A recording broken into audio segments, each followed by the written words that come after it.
Hello. I know you don't see my face, but I know you can hear me.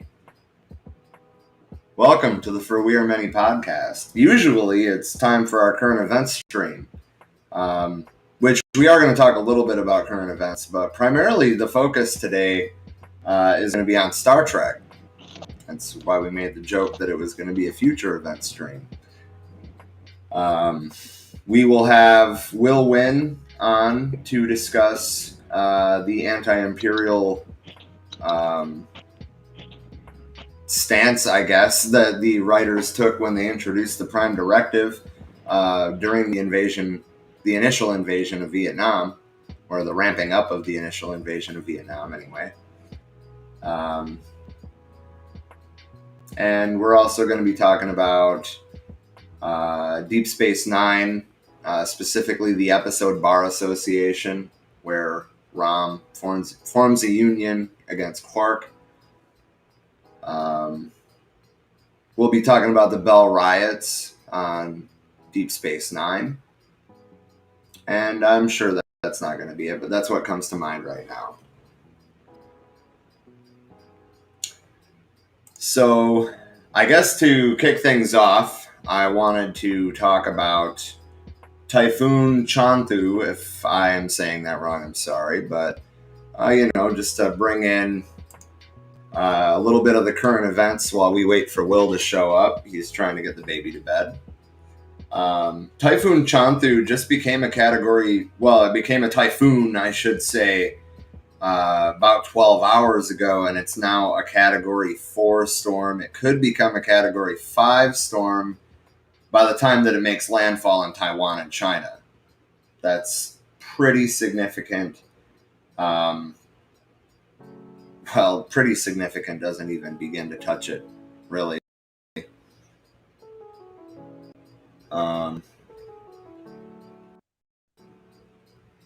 Also, I found out over the last couple of days that,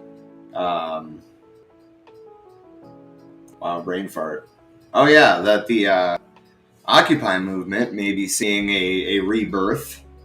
I don't know all of the specifics yet, but I do know that the 10th anniversary of the Occupy movement is 10 days from now. I do know that over in Europe, Extinction Rebellion is calling for a global general strike on that day for climate change. And I know that the Occupy movement is trying to encourage that as well as another general strike the 24th, and then a big one that could go on is for who knows how long, October 15th. Seems to be what I'm piecing together from Adbusters, Occupy Wall Street, Twitter. But this isn't just the Occupy movement either. There's a whole shit ton of strikes that are taking place right around the 17th. And then October 15th has been called for as a general strike by the March for Medicare for All and a bunch of other affiliate organizations of that. So yeah, that's where we're at. What do you guys think about the possibility of a general strike? Obviously, we need to beef up mutual aid organizations that already exist and create new ones to even think about a long-lasting one. But I don't know. What are your thoughts on the matter? What do you hope to see out of Occupy 2.0? Also, they're supposed to be holding their first protest of Occupy 2.0 today.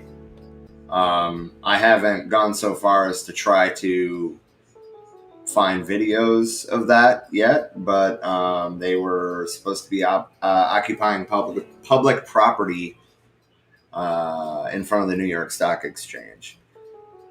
So again, I'm just wondering, what you guys think about that. Feel free to message us in the comments. We'll display them on the screen.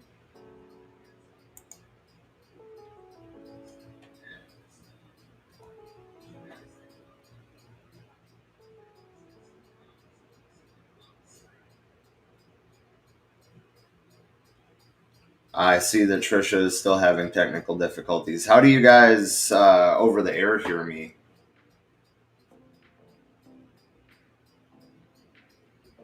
Um, well, I see Trisha's video. That's an improvement.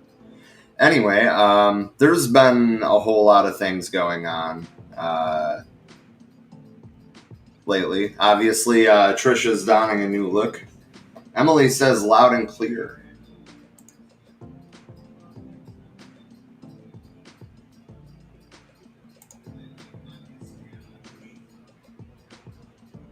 All right. Well, that being said, I'm gonna look up. Oh, we got a comment. Ao says, my best friend got her last unemployment check today. It reminded me that we need massive solidarity. The strike is coming on the heels of this massive unemployment purge. And that unemployment purge is coming in the middle of what they are calling a labor shortage because they're not honest enough to call it a wage shortage. People are sick to death of working hours and hours and hours and having no time with their family to not even be able to afford rent and health care. Rent and food, let alone health care.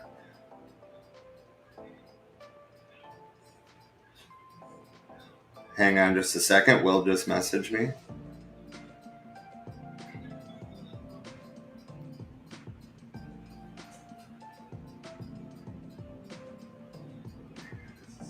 He said that it says the event has already started. I told him that's fine. That just means we're on the air. So he should be coming in here momentarily.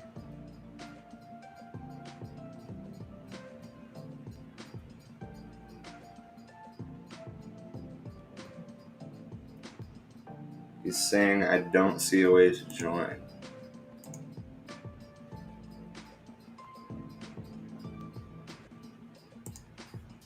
Trisha said her tablet just shut itself down. That's great.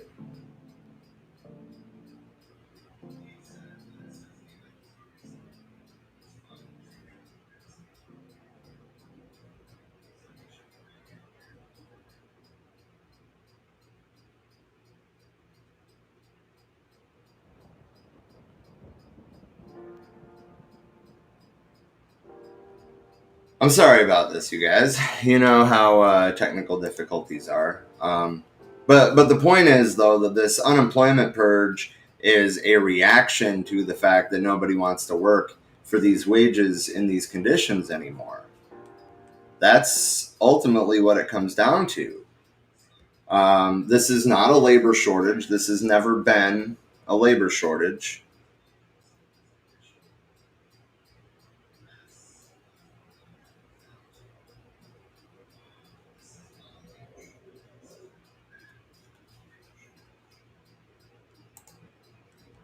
I am trying to figure out why this is giving Will a hard time. I might have to restart this, you guys. I don't know how else to do this.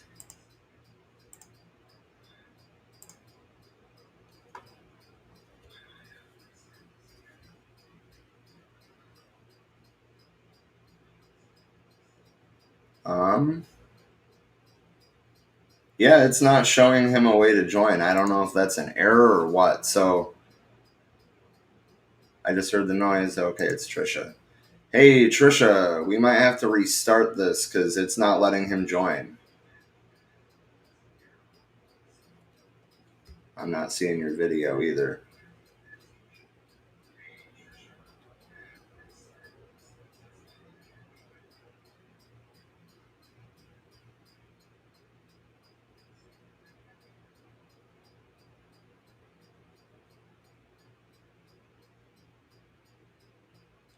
Oh, Trisha thinks that her tablet bricked. So that's not actually Trisha. That is a ghost. I'm sorry, you guys. Hold on.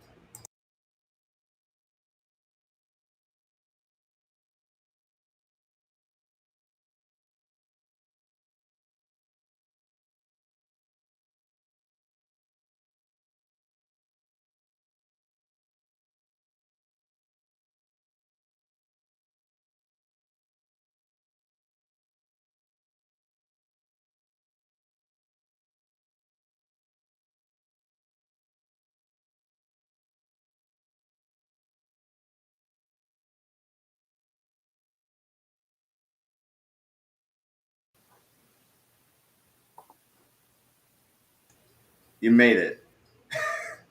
I I'm did. so happy. I thought I was going to have to restart this thing, and I was like, oh no, we've already shared it all over. No worries, no worries. Apologies for being a little late. Fatherhood waits for no one, but baby Liz on her way to dreamland, so that's good.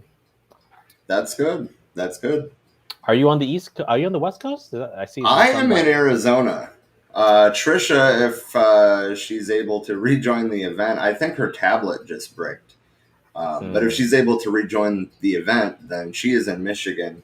Um, I am in Arizona. Okay. Hence the sunlight behind me. Sunlight, right. Well, thank you for Uh, having me. yeah, man. Thank you for coming on, honestly. I've been following you on Twitter for a while.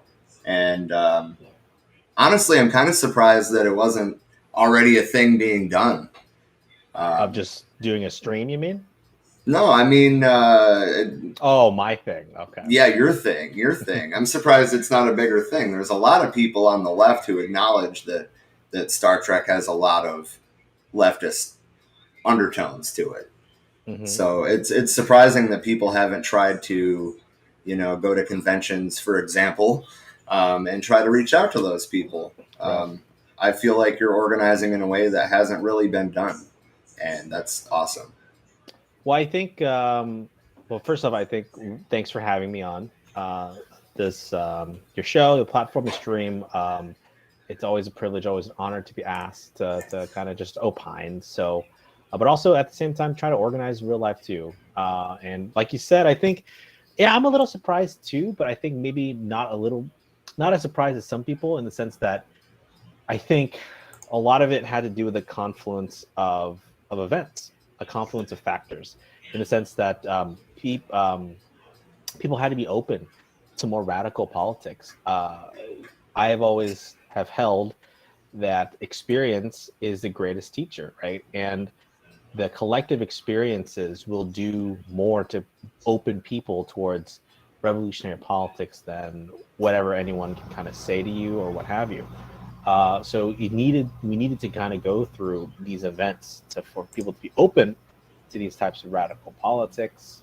But at the same time, I think it just probably needed maybe just an accident or lucky design. Like I also happen to be, a huge Star Trek fan too. I also cosplay too. Like you need to have someone that was also equally a huge Star Trek dork, equally a huge Star Trek nerd, who's also an equally huge Marxist, equally huge communist, equally huge socialist. I view them as all the same because, in fact, socialism is a transition stage between capitalism and communism. But you also need someone that was open about, wearing the hammer and sickle, defending it, not wearing it ironically, not wearing it just to be edgy, but understand why is this symbol still resonant?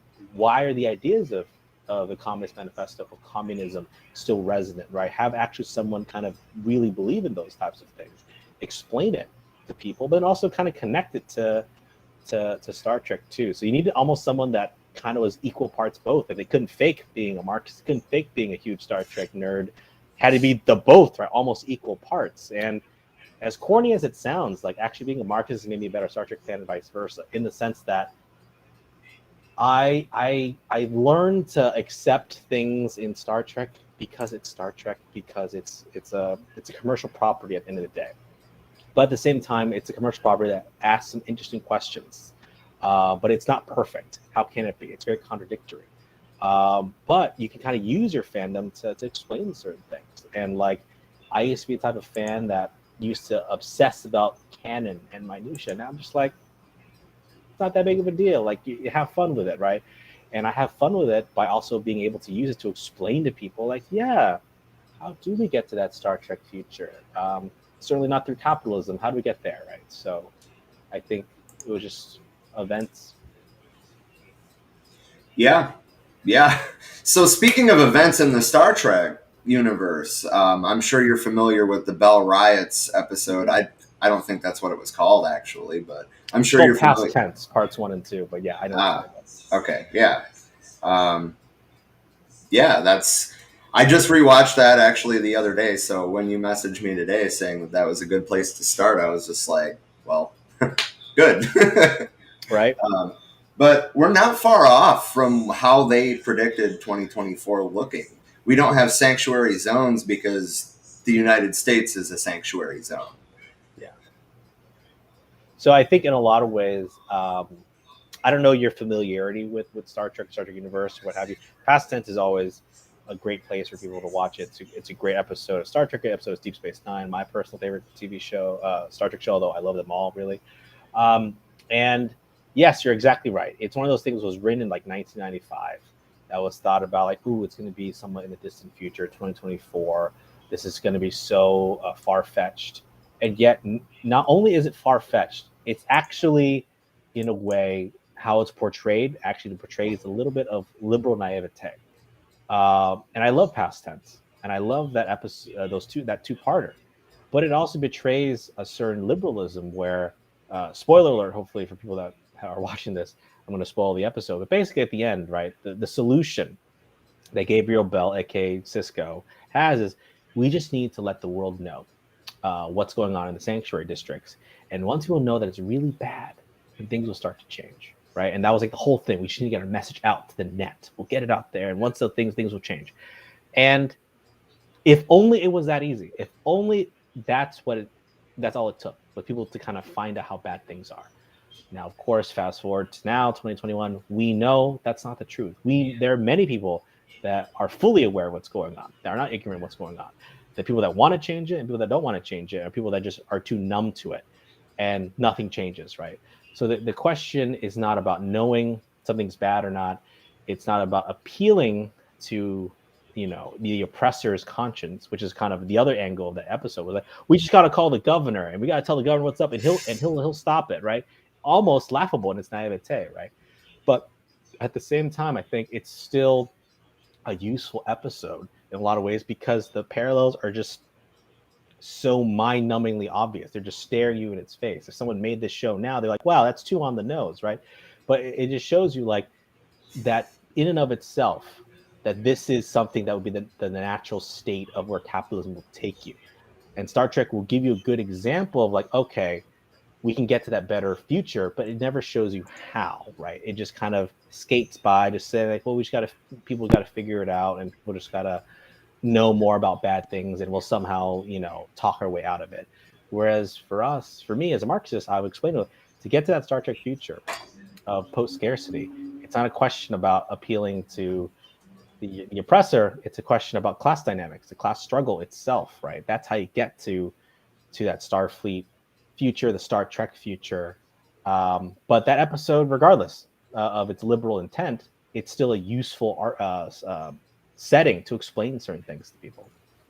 Yeah, when I was rewatching it, and to answer your question about my familiarity, with Star Trek, I grew up watching it. My dad grew up watching the original series, so naturally I grew up watching The Next Generation. Mm-hmm. And then I don't know, I kind of revisited it as an adult. I mean, when I was a kid, I didn't really grasp most of the underlying tones, most of the questions being asked or contradictions being pointed out. I didn't realize any of that when I was, 8 to 10 years old, but revisiting it as an adult, that's when I noticed all of this. And I don't think that there's anything that I haven't rewatched in the last 5 years, because it probably took me about that long to make it through everything. But now I'm so excited about the amount of new Trek, and I mean, honestly, the content of new Trek. I'm not going to say too much about Lower Decks because I know that you already have a lot to say about Lower Decks. But Discovery, the last season finale, which for those of you that haven't been following Discovery, they end up in the distant future, and Starfleet is a shell of its former self, basically. And even in that weak moment, when they are approached and basically coerced into a peace treaty with an empire, basically, they were asking who was going to represent it, and if they were going to hold her accountable for her crimes and her exploitation. And if that's not anti-capitalist in nature, they even specified, she specified, I should say, that capitalism was happening in the Federation because they haven't been able to make it to a starbase in 87 years or 84 years or whatever it was. But the point is even in that situation, they were like, no, you've exploited too many people, you've committed too many crimes. No. And I think that speaks a lot about the future that, well, now Eugene Roddenberry wants to see. And I don't know, that's probably one of my favorite Trek moments. Say what you will about Discovery, but that shit was solid. Yeah, no, I think maybe I'll allow this opportunity for your co-host to kind of jump in if they want to, but I noticed that I think have your screen back. Yeah, I'm I glad had that, to I had to rejoin from my phone because nothing else was wanting to cooperate. So I'm glad I can actually both hear and see you now. It was yeah, iffy for a minute there. That's great. No, it's good. I was pretty It happens. concerned about it, honestly. I was like, oh no, I have to do this whole thing by myself. Nope, I'm here. But yeah, I loved that moment too because they were literally calling her out for her capitalist exploitation and going, no, until you are actually facing the consequences for your exploitation here and held responsible for the crimes you've committed in order to profiteer, we ain't gonna fuck with you. And I loved that. It was a beautiful moment there. It was, and I think Discovery gets a bad rap in a lot of ways because that's also a time-honored Star Trek tradition. Is the new shows always just get slammed until they're not slammed anymore, and Star Trek, just like anything else, had to find its footing. Season 3 arguably was its best season yet, and yeah, had a very strong anti-capitalist message, whether or not it was intentional or they wanted to make that, seemed pretty intentional to me. But regardless of where the larger arc of it is going to be, it's still very rare that a mainstream property can kind of do that. And that's something that, for me and I think others, right? Others that kind of find that radical message in it, explain to people like, yeah, why would Admiral Vance take this stance? And I think in a lot of ways, the very setting of Star Trek, right? The quote unquote Roddenberry box, where it's a one world government on Earth, where Cisco calls it as a paradise on Earth. They've eliminated war, poverty, greed, hunger on Earth, right? We know sounds like a worker's paradise to me. It does, right? It does, right? A one world government, no borders, so those things are achieved. And in fact, one of the requirements for Federation membership is actually a one world government. It's often forgotten about because we talk about warp drive being, the barometer. But another key facet of membership to the Federation is achieving a planetary government. Do you think a planetary government is achievable under capitalism? Is that possible? As we've seen what's happening with the European Union and Brexit and the complete collapse of the capitalist order, right? They say it's the end of liberal democracy. But as a Marxist, we understand like this is a crisis of capitalism. Each of these capitalist ruling classes will inevitably, under crisis, try to export the crisis to one of its rivals, right? They might talk a good game, but at the end of the day, the American ruling class is trying to screw over the Chinese ruling class. They're trying to screw over the European ruling class. All of these ruling classes are trying to balance against each other, and they're all uncomfortable, right? And that's the crisis of capitalism.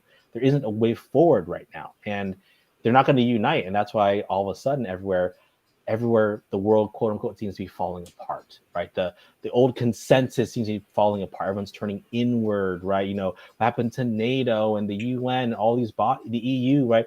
These bodies are responding to the crisis of capitalism, and it does not have a response because it was designed for a period of capitalist stability. We're not in a period of capitalist stability. We're in the exact opposite.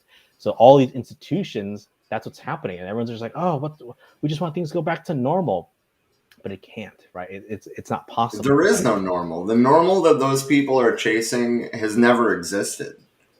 Yeah, I mean, exactly. At least not for the vast majority. Exactly. And I think in a lot of ways, yeah. Out of curiosity, I see there's a chat. I don't know if I can respond to that chat, but it looks like AOU China had mentioned started following you after your post. Yeah, actually, I wanted to bring up a few comments from AO. Okay. This was before you came in. We were talking a little bit. This is usually our current event stream, so to fill the time while we were waiting, we were kind of talking about current events. The end of unemployment being on Labor Day, if that's not a fucking slap in the face. But anyway, AO said my best friend got her last unemployment check today. It reminded me that we need massive solidarity. The strike is coming on the heels of this massive unemployment purge. And I just wanted to get your opinion on that, basically. I feel like it's a reaction to what they are calling a labor shortage, what I call a wage shortage. Right. Correct. Yeah, I mean, I posted something online literally yesterday about like all the things that the U.S. government has done to get people back to work, right? And they do everything except actually pay workers more. It's we're gonna call them heroes. We're gonna clap for them. We're going to give them a fucking pizza party.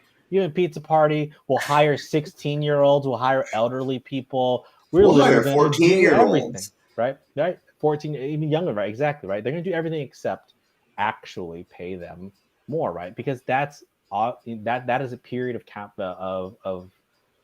the crisis that we're in, right? The profits are being made on the backs of the workers through austerity, right? And we've been in this period since the 1970s, since the collapse of the post-war boom that allowed capitalism a rebound after the devastation of the Second World War. The productive forces were reestablished. They were able to kind of capitalize on new markets. The U.S. ruling class was able to buy off a section of the working class until it couldn't anymore. So ever since the 1970s, you have what you hear all the time, like, oh, well, declining, wages, stagnant wages, declining standards of living. You can't afford, to support a family on one income, right? You can't have, all those types of stuff. That comes from material basis, right? The material basis no longer exists for reforms. So we're in a period of counter reform. So everything that was won during that period is being clawed back. And, these things that you saw right now, like the last unemployment check is another example of that through a period of yet another unprecedented crisis, the pandemic, right? The capitalists were forced, like, fine, we'll give you $1,400 and just go fuck off, right? And they had to do it twice, right? To kind of stabilize the situation. Fine, we'll give you a little bit extra unemployment, but that's it, right? But then the logic of capitalism actually, it contradicted itself. It found out like, oh my God, now we're starting to pay the price of paying our workers nothing. They're actually don't want to go to work getting paid slave wages under unsafe conditions. So then you have a reversed condition where the workers are exercising their own agency of saying, I'm not going to go work for nothing and expose myself. These essential workers, right, who got blamed for just being quote unquote burger flippers, you just stock shelves. And yet those are the same jobs that literally kept the society going forward, right, during the pandemic, right?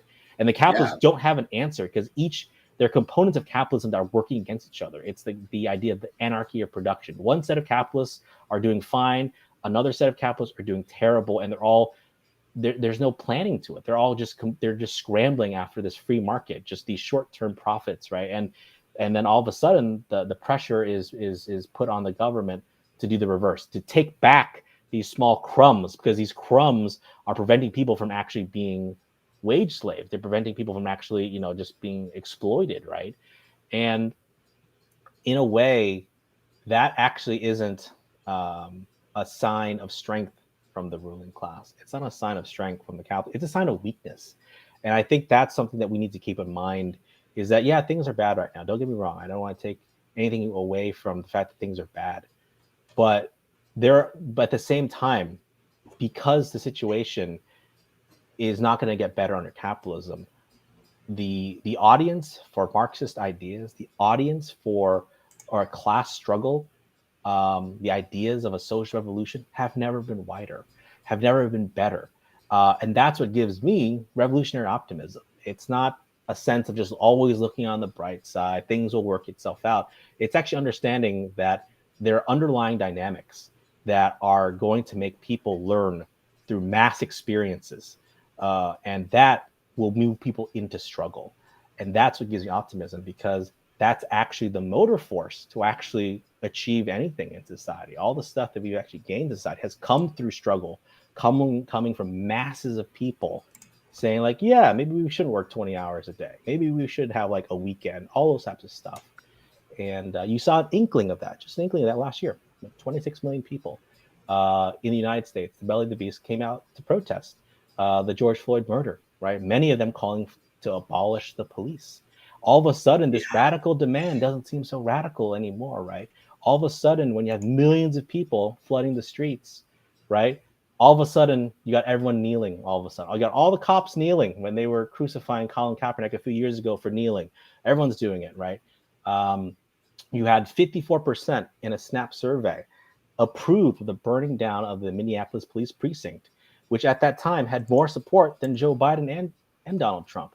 These are radical developments that are happening, right? And it shows you how Yeah. unstable the situation is. And for us as Marxists, we understand like this is the environment in which we can talk to people and organize.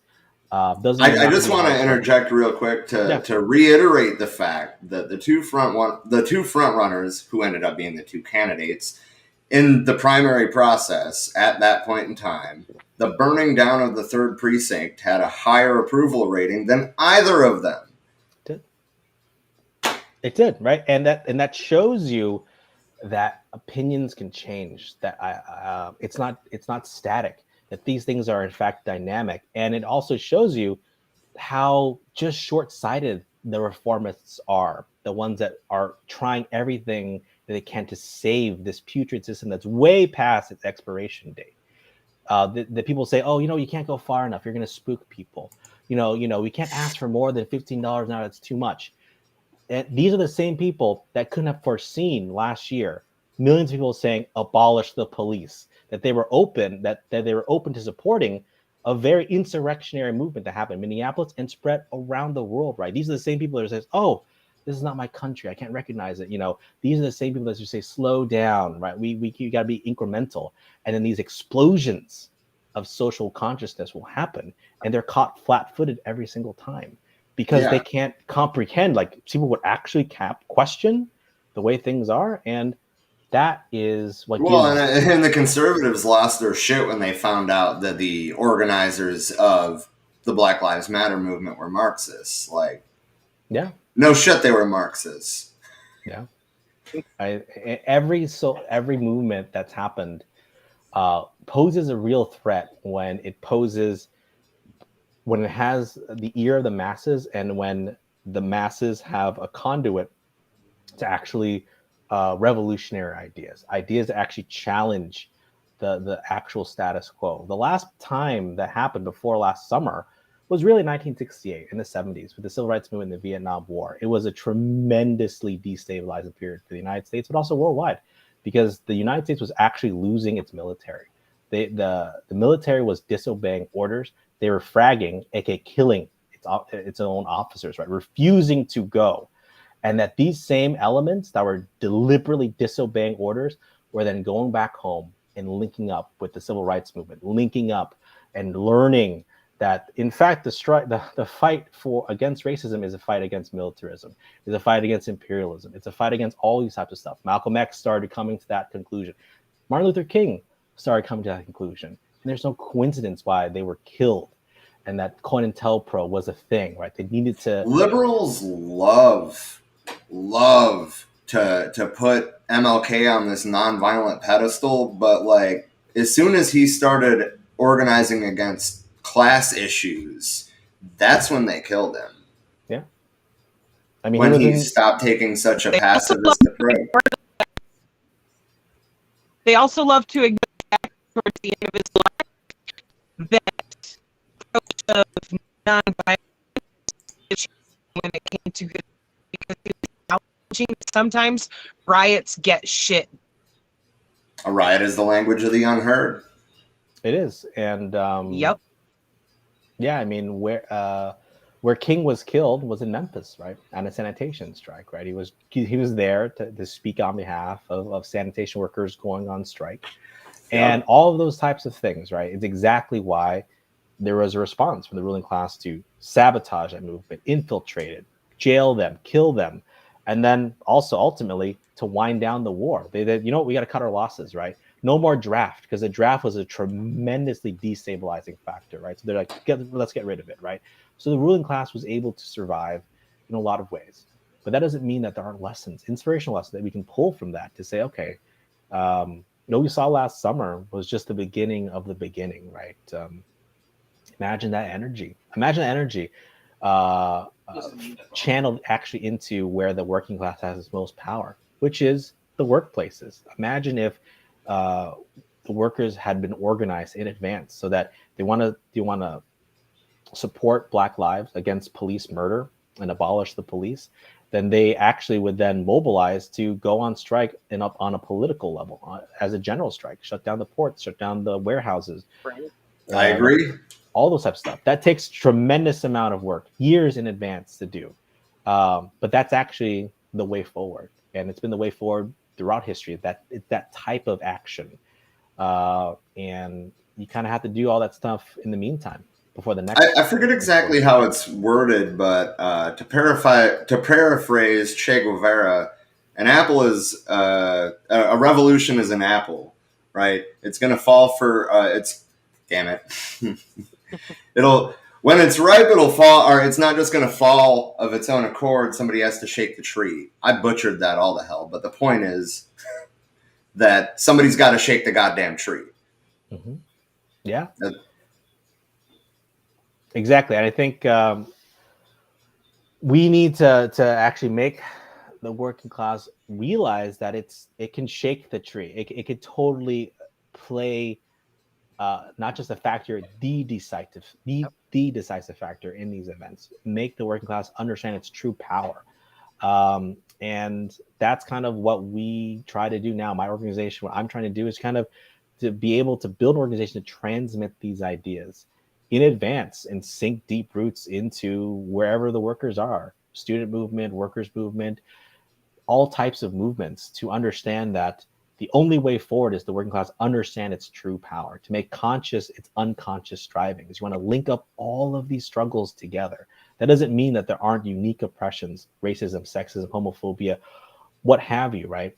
But the underlying thing that underpins all of it is what, right? It's class society, right? The ability to oppress, deny people's livelihoods, kill people based off of these types of things. So how do you unite all of those things together, right? It's not to ignore that racism is very real, but like Malcolm X had said, you can't have capitalism without racism, right? It's used to divide the working class. So what's the best way to actually end all of this type of stuff is to find the common thing that unites all of us, right? And yeah, that's not a new idea. It's the workers of the world unite. It's amazing how it all actually comes back to that. yeah. So to get back to the comments, AO said, started following you, I'm assuming you, after posts I saw on Nerdy Commies, that's why I assume it's you, on Facebook. Yeah. Maybe that made the genre more relatable as I was never into it before. And that's the other part of it too, right? Is bringing people into the fandom.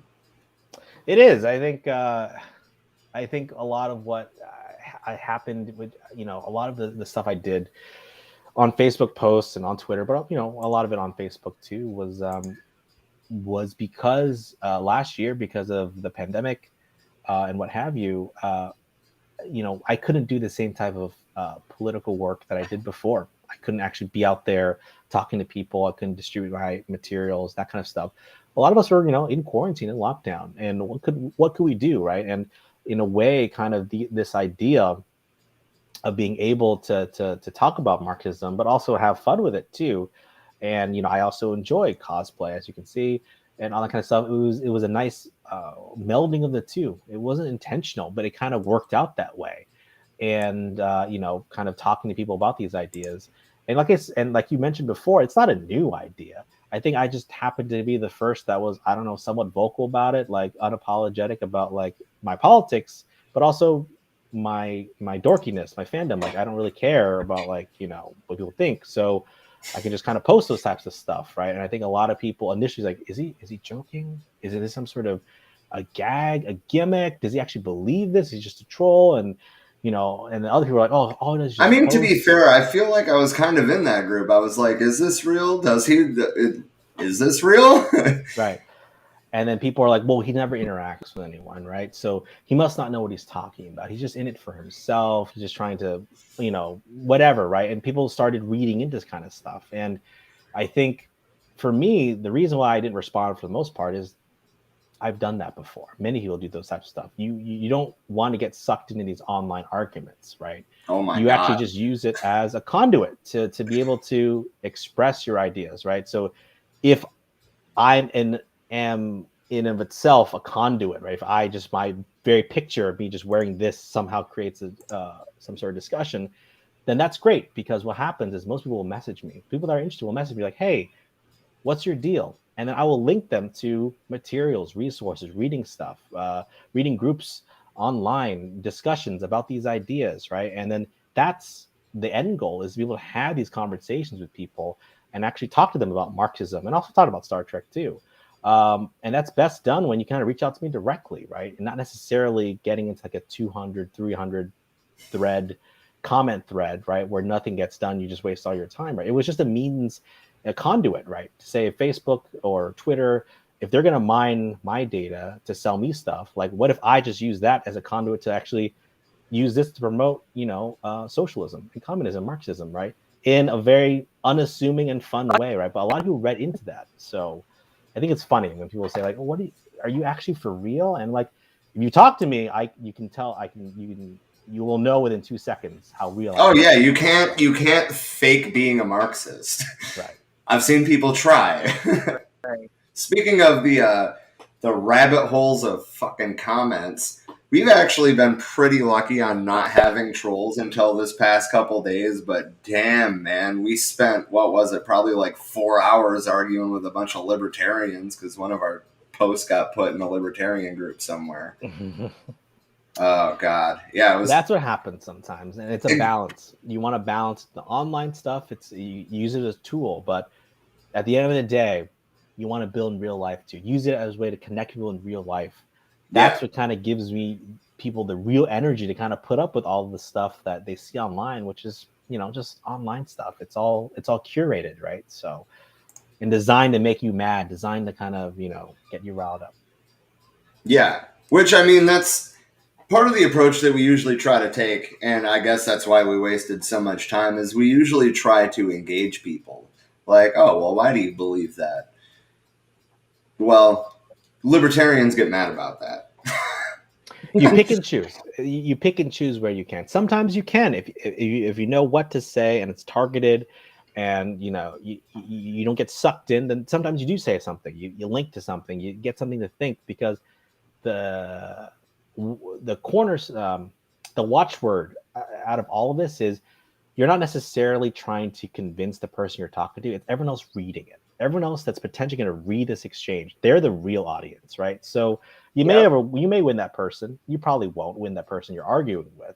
But if someone's reading it, and if you do put something down there, make sure it's something that someone reading, like, hey, you know what? That guy makes a lot of sense. That person makes a lot of sense, right? And they know what they're talking about, right? And you get more out of what you put in, right? So if you put in something and you get a lot out of it, that's a meaningful online exchange. That's a good watchword to kind of keep that in mind. Yeah. AO's next comment is comfort breeds apathy for the petite bourgeois. And yes, absolutely. That was actually relevant to what we were talking about at the time when it was commented, but that was like 20 minutes ago now. No worries. I think, ironically enough, on that comment, comfort breeds apathy for the petite bourgeois. Ironically enough, I would say now, in this environment right now, the petty bourgeois are anything but comfortable. They're anything but comfortable. And I think that's something to be aware of, is, when there is when people are open to radical politics, there's a radicalization that happens both on the left and the right, right? So people are more open to socialism and Marxism. People are also open to reactionary ideas too, right? Because both of them are trying to respond to the crisis of the status quo, which is not getting anything done. Nothing's working. So then people are trying to seek an answer to resolve, why is life, terrible, right? So that's why for Marxists, we try to build a strong Marxist socialist tendency to explain, like, the way forward is class solidarity, all those types of stuff. And we need to be big enough to win over elements of, yes, the petty bourgeois too. That can be won over to our program. But the petty bourgeois. Well, I mean, in terms of the petty bourgeois, remember that somebody's got to fund a revolution. Yeah. We still live under a capitalist system. I mean, and you know, Engels was a son of a factory owner, right? You know, as long as you know your allegiances and your solidarity is actually with the working class, the revolutionary class in society, then that's fine, right? And in a lot of ways, the petty bourgeois, they're unsettled right now because of the pandemic and because of the crisis of capitalism. These are the quote unquote mom and pop landlords, right, that have rental properties that they use as an investment. They're the nail salon owners. They're the restaurant owners, right?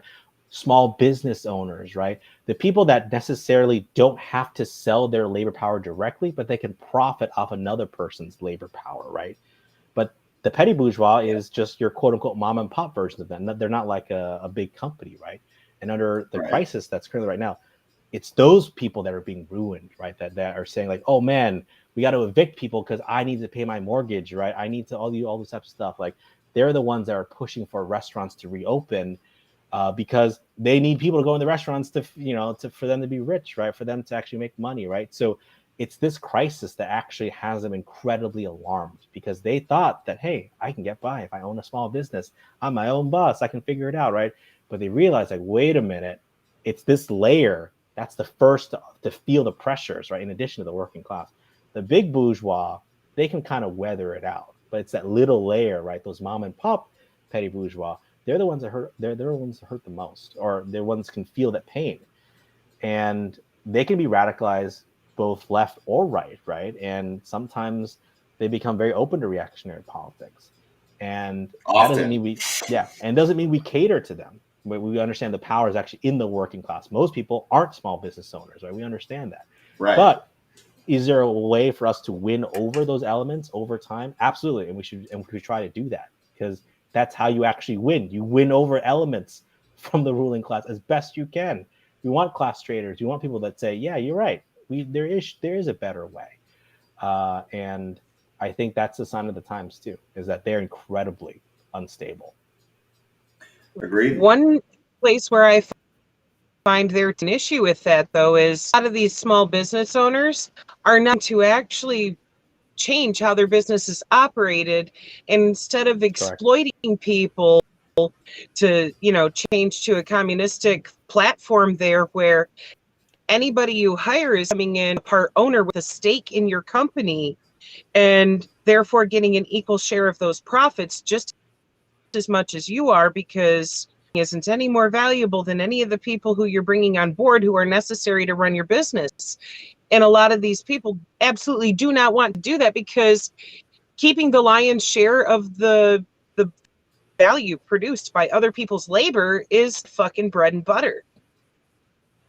Yeah, I mean that's the central contradiction too, and you can't win all of them, maybe not even most of them. And I think the only way you can win some of them is from pressure from below, pressure from events, and you know that's why again we don't base our politics based off of catering to the petty bourgeois. That's why we centered on the working class. But we understand that there when events mature and develop, there are elements that can break, that can do that, but only from pressure from below.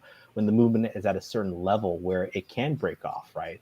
And you need to articulate a program that might make them to do that. But we don't lead with that necessarily. We don't cater to them specifically.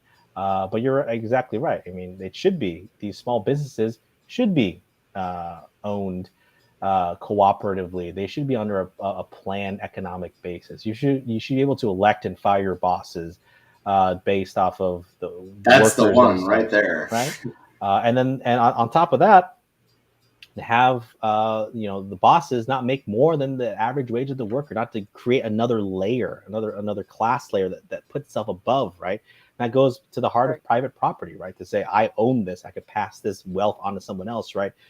So that comes with time, that comes with a change in significant material conditions, and it comes from pressure from below, right? And I think you're right. There are powerful incentives for the petty bourgeois to side with the bourgeois, and we are well aware of that. And I think, but in a lot of ways, I think events can have a surprising influence on people in terms of, as you saw what happened last year, right? There are contradictions that can emerge, and just being aware that those can happen, I think is pretty critical.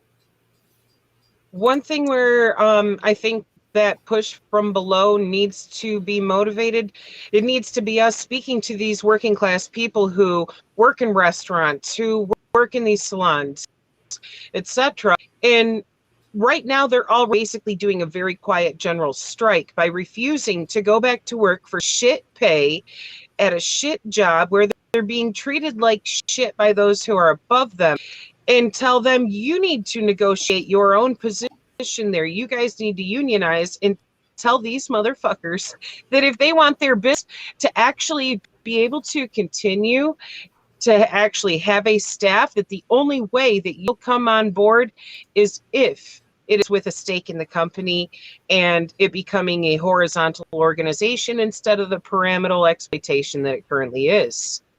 That right there is the power that is in the people, because you can't have your business run without actual workforce, without labor, unless you're down to do all of it yourself and have a very, very small business in comparison to what it could grow to. That's a very fair point. In terms of cooks, I'm a cook, right? And across the country, there is a shortage of cooks. But about, what was it, 6 months ago or so, there was a study that was published in mainstream papers talking about how the most vulnerable profession to COVID-19 death was line cooks. And that's because, you know, we're underpaid, we're in close quarters and terrible hot conditions most of the time, and we don't have access to health care, and we're underpaid. So, you know, I have seen, at least in this area, in the Phoenix Valley here, wages have been steadily going up, which, I mean, I would argue it probably still doesn't match the way the rent's going up. But that being said, though, I think that, as you put it, the petty bourgeois are feeling that pressure from below right now. Yeah, I think to Trish's point and to your point, Rob, I think the only way to the best way to kind of to transmit this program is to have the workers organized on a mass level, right? So what are the traditional workers organizations, right? Of course, a union, right? A trade union, right? But fundamentally, a trade union needs to be linked up to a larger organization, right? That'd be a workers' party, a labor party that can advance political demands across industries, across sectors, across individual, you know, business places, right? And that's kind of the important piece to kind of be aware of the current situation is that in the United States right now, the glaring omission in the political situation is the lack of a mass workers' party. The Democrats are not a workers' party. The Republicans are not a workers' party. They're the party of the bosses, right? The workers have no ability to articulate its political demands, right?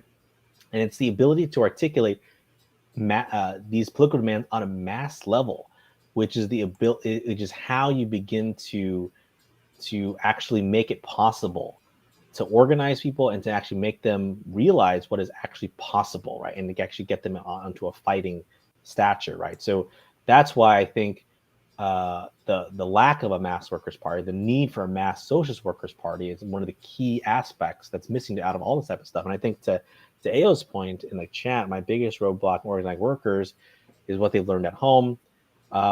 It's true, and it's also the fact that they're isolated too.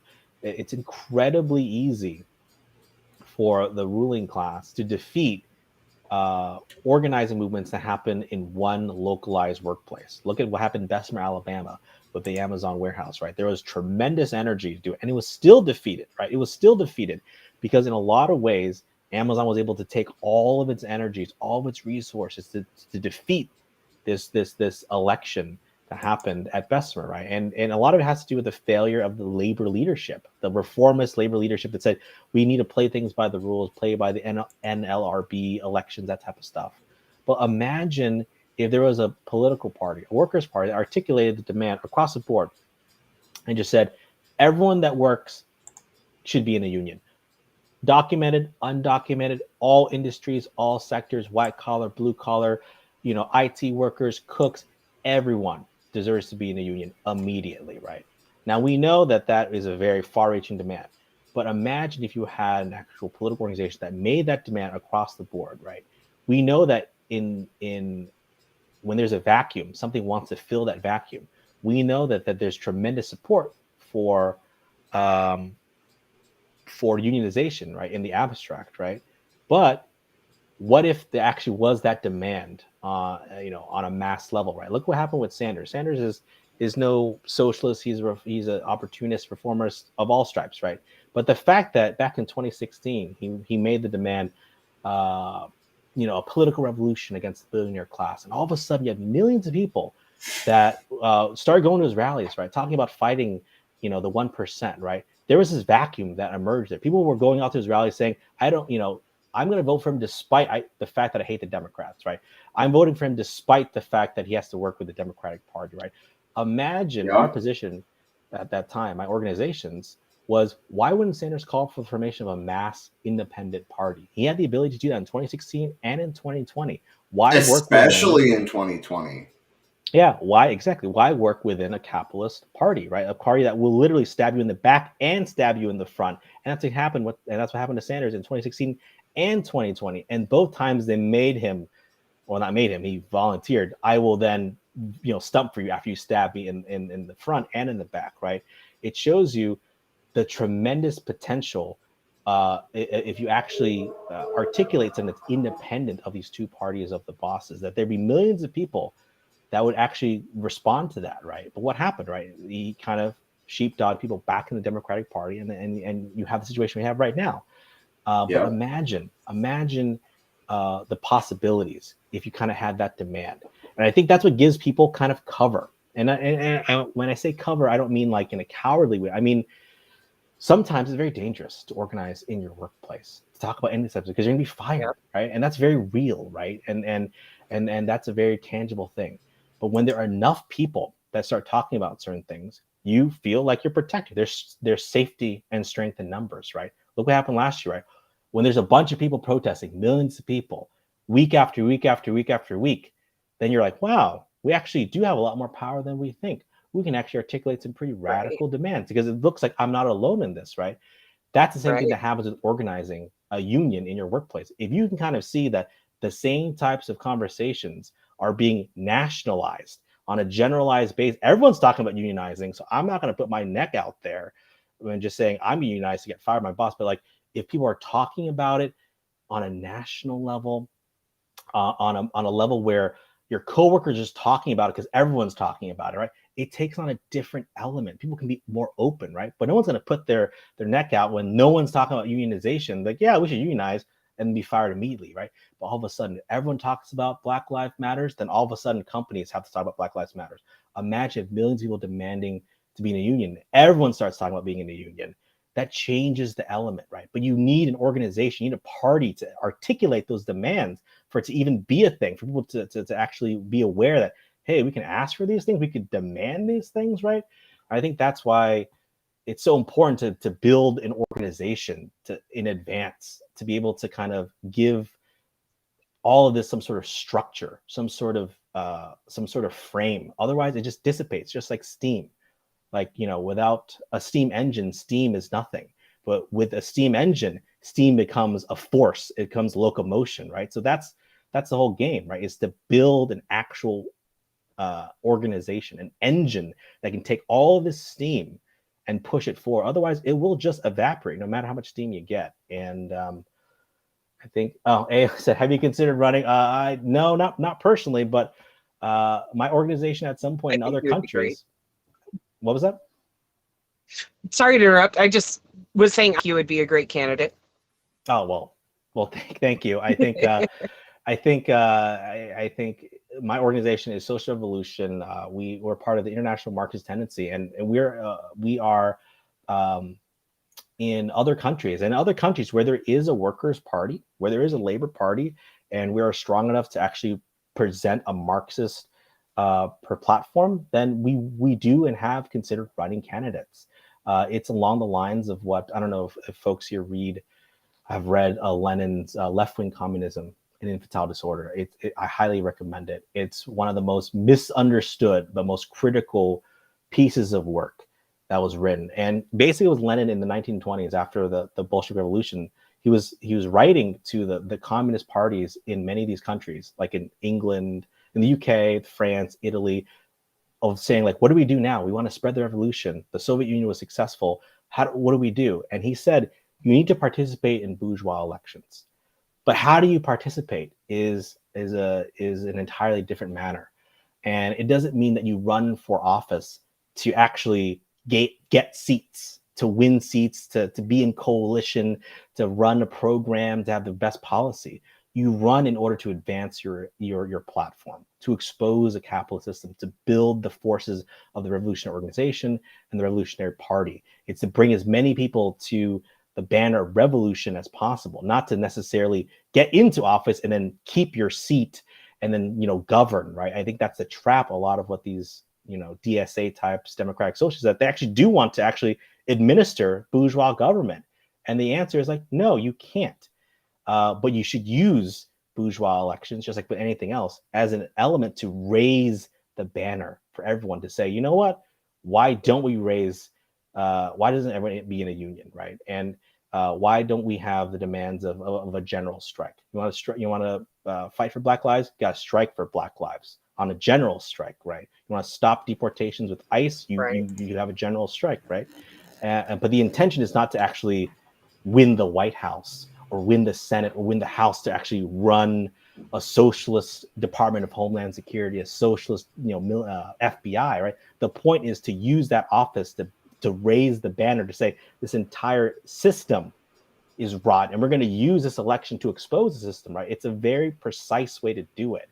And it's misinterpreted, that book, to say either you don't do elections at all or you run elections in the most opportunistic way possible, and then you just become someone like an AOC where you just get elected and then that's all you do. You get elected and you don't do anything, right? So it's a very focused, very balanced way to kind of look at this stuff. And it's hard. If it was easy, it would have been done already, but it's what needs to be done.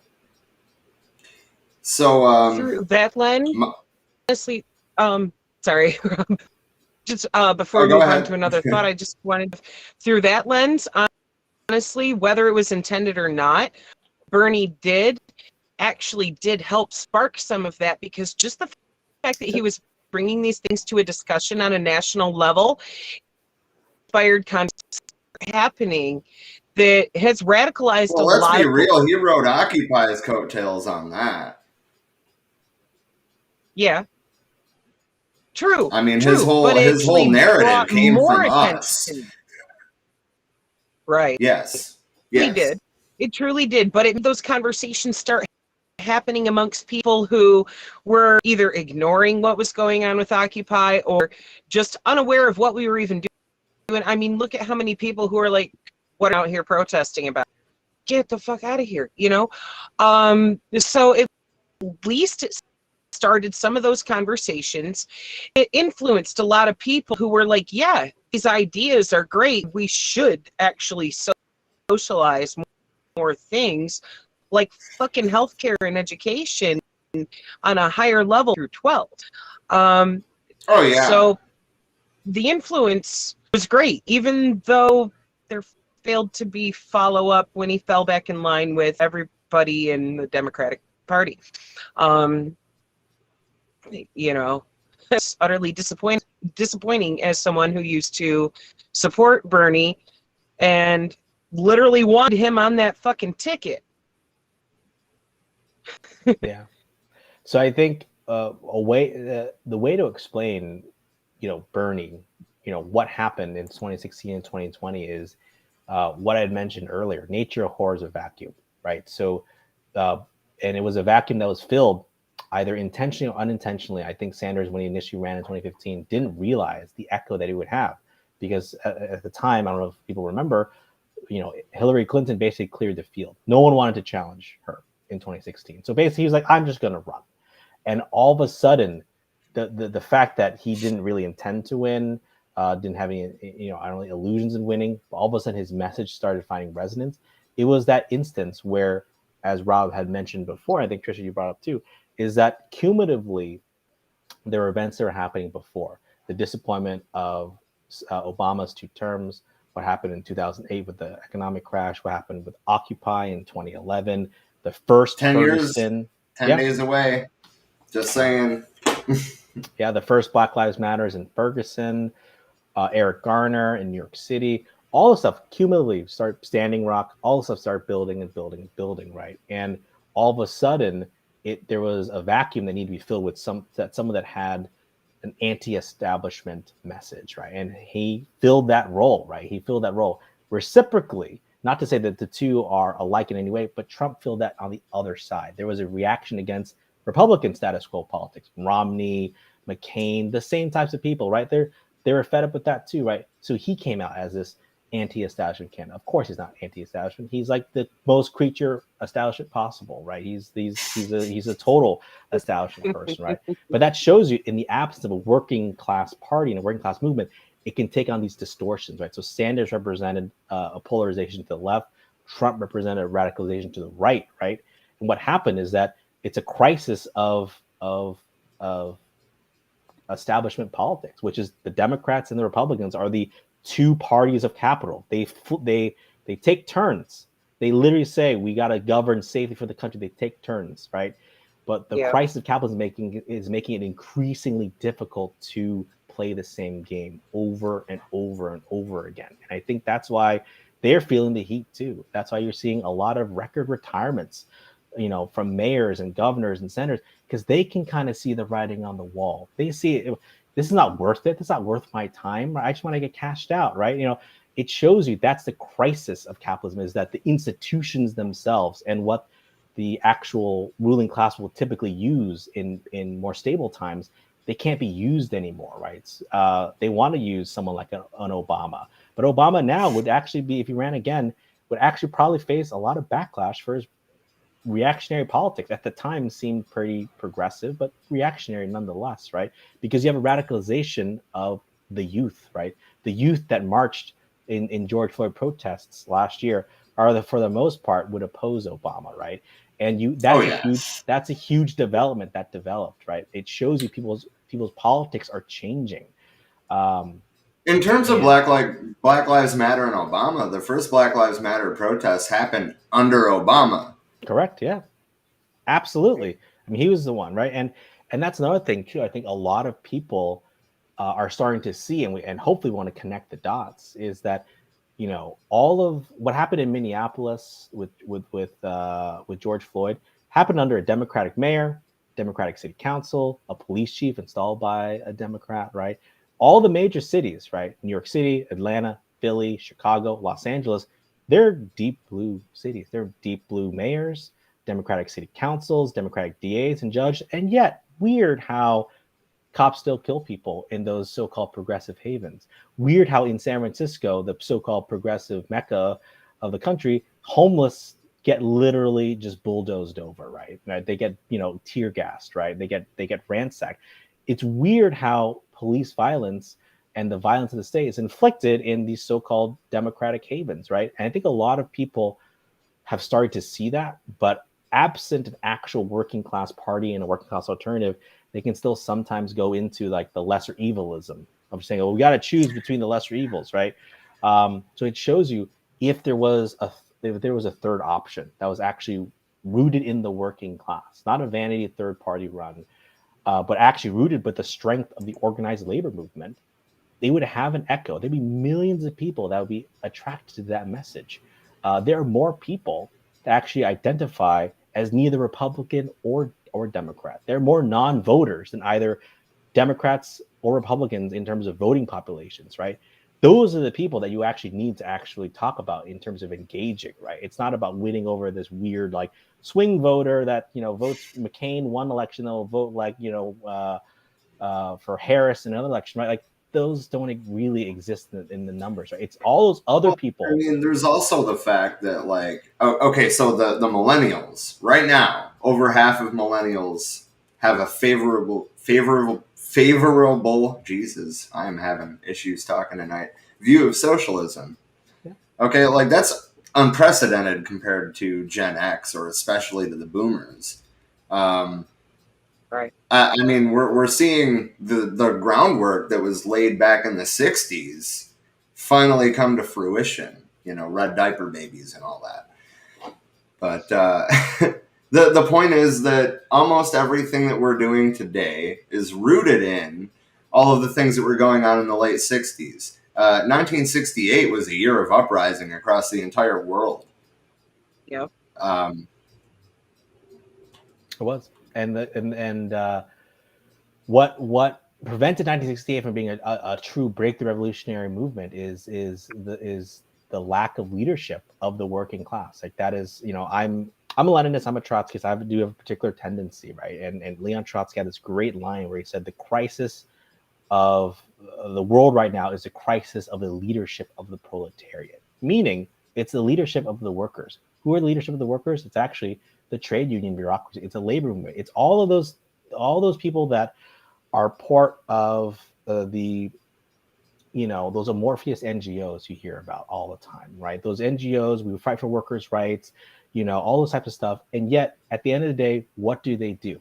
What have they actually achieved, right? All they do is either they're really good vote-getting operations for Democratic Party politicians. They're great places for, if you're a careerist, to get a nice little comfortable, safe job, fighting against the system, but you're a staffer and you send out emails to get people to call your senators. And that's what you do, right? It's a nice gig, right? And they're the ones that also tell you, don't go too far. Let us handle it. We'll figure it out for you. We'll get you this 15-cent raise in 5 years. Don't worry about it. That's the best you can do. They don't want you to go on strike, right? Don't go on strike, right? We'll get you the best possible deal. I don't know if you guys ever watched the show Superstore. It's not a Marxist show, but it's actually surprisingly radical. There's a whole part of them talking about unionization. And there's this great scene where they talk about, they actually get to the point where they can sit down with the bosses in the big corporate room, and there's a labor organizer that's there. And the labor organizer basically is exactly like a lawyer. She knows all the corporate people there, knows them by their names, and dresses the same, and just says, you know what? I'll handle it, guys. Don't worry. I'll handle all the negotiations. And guess what? At the end of the episode, they're like, listen, the best we can do, 25 cents. 25 cents, and you maybe get a little bit of sick time. That was all you can do. That's the best we can do, right? And then somehow the union organizer slices her hand, cutting a bagel, the complimentary continental breakfast she got. So then the line workers, I had to then take her spot in organizing, and through their bumbling antics, somehow get a better deal out of it, right? Because they kind of ruffled and they riled the corporate people, right? Bottom line of the episode was basically saying they're the same, like, that's the same enemy at the end of the day, right? It's what Trotsky had said and Lenin said, they're the labor lieutenants of capitalism, right? Is that there are elements within the labor movement leadership that serve the interests of the bosses, right? They got a nice job. Don't rock the boat, man. They got a nice pension. Don't rock the boat, right? And that's the leadership that you actually have to replace.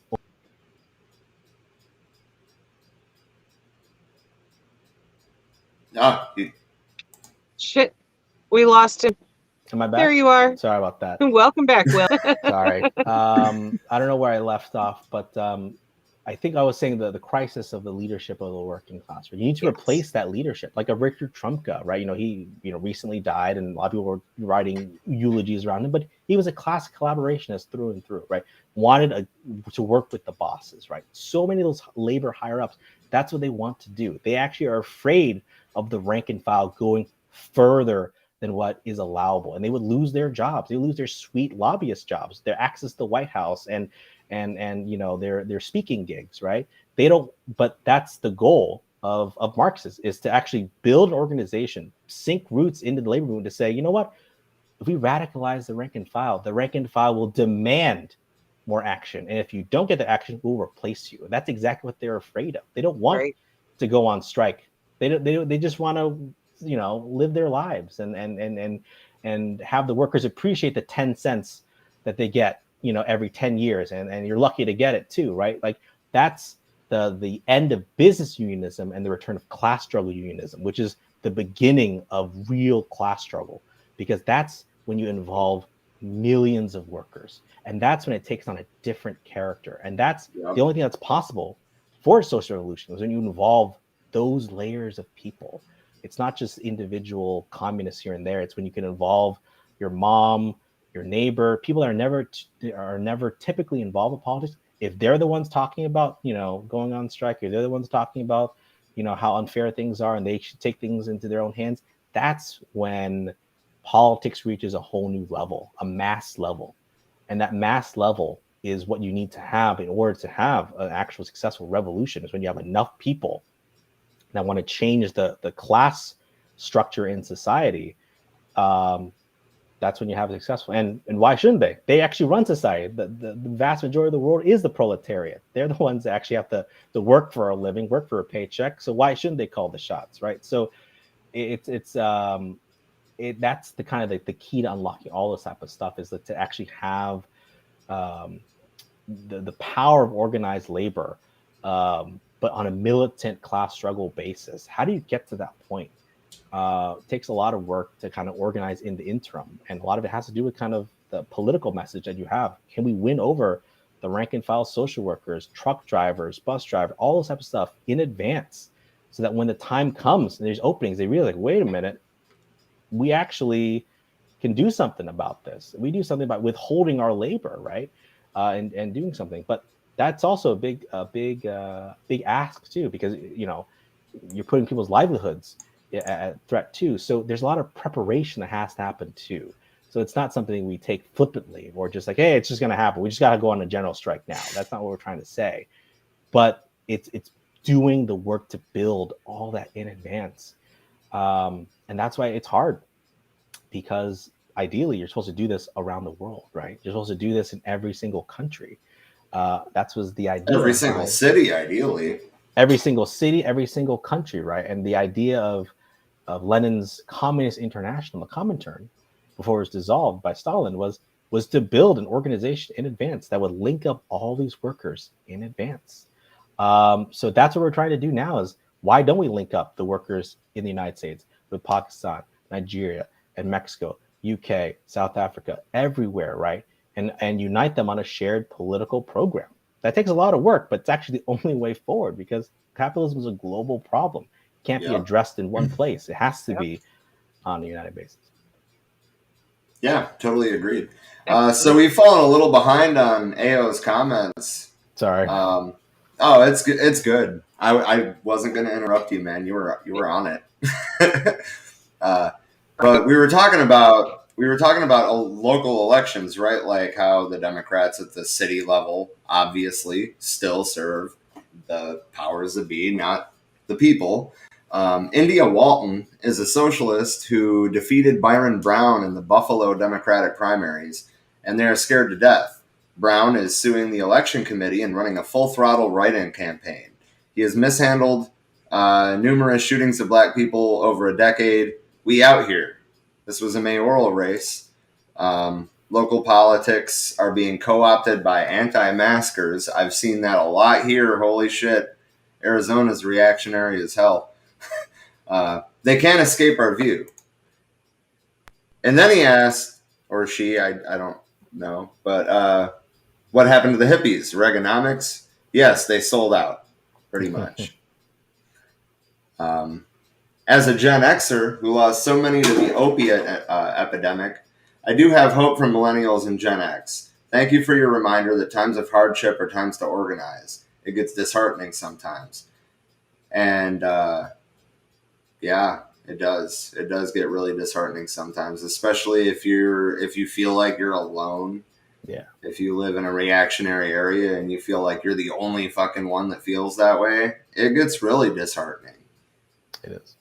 So, I mean, first off, I think that's the benefit of the internet, is sometimes it's the answer to, it can provide the source of that anxiety and that disillusionment, but also can provide you the source of solidarity and connection, just like we're doing right now. And it's just like a tool, just like anything else.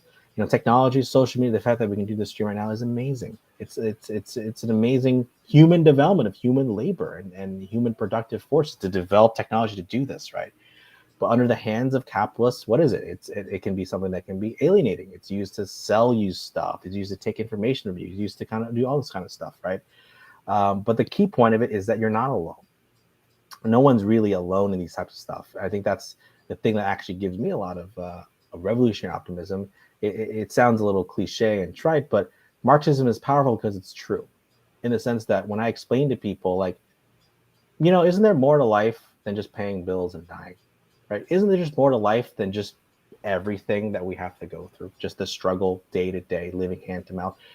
Isn't there just more to life than that? Shouldn't we actually just live, right? And people kind of get deep down, people will get that. People will get, even people that are like, reactionary, like, yeah, I totally get that, right? And that's what we're trying to get at and we got to dig past so much crap to get there. Ideology, reactionary stuff, people's baggage and trauma and like disillusionment, propaganda. They believe other things because they that's how the ruling class stays in power. They convince people to go against their interests. But deep down, people know, like, yeah, there's more to life than this, right? We don't have to live hand to mouth and we can provide for people and make sure everyone doesn't die of starvation, thirst, and exposure. We know that's true because, listen, do you know how much food is thrown away at the end of the day? Just like, if you're not radicalized, just go behind an alleyway, a dumpster behind a grocery store or a deli or anything, and be like, you know how much food just thrown away? Just thrown away, right? And it's actually, they'll pour bleach on it, or they'll call the cops on you if you give that food to people, right? So people know deep down, like, wait a minute, there's more than enough just to make sure people just don't starve and live and survive. Why can't we do that, right? So it's getting to the point that I think most people understand that that's true, but you have to give them a way forward too, because people are also very rational. They think like, there isn't a way forward. I just want to survive. I just want to live. I just want to, don't bother me, right? But the fact that they can't live, the fact that their inability just to live decent lives, that's what brings people into struggle. But they don't go into struggle indefinitely, right? They can't be in that constant agitated state indefinitely. You have to give them a way forward to say, this is the way out, right? And that's why you need to be organized in advance to kind of give them a framework to be like, this is how to analyze what's going on, right? And that type of building an organization, doing that work in real life, although online is real life too, but that's what gives, sometimes the energy to kind of gives me energy sometimes to get up and just to do the same thing over and over again. It got me the energy to like get up today. I know I was gonna talk to you guys tonight, but it also helped me like to get up, make coffee, do the same thing I just did, last week again and again, right? And like, it's those moments of like, we want to enjoy life.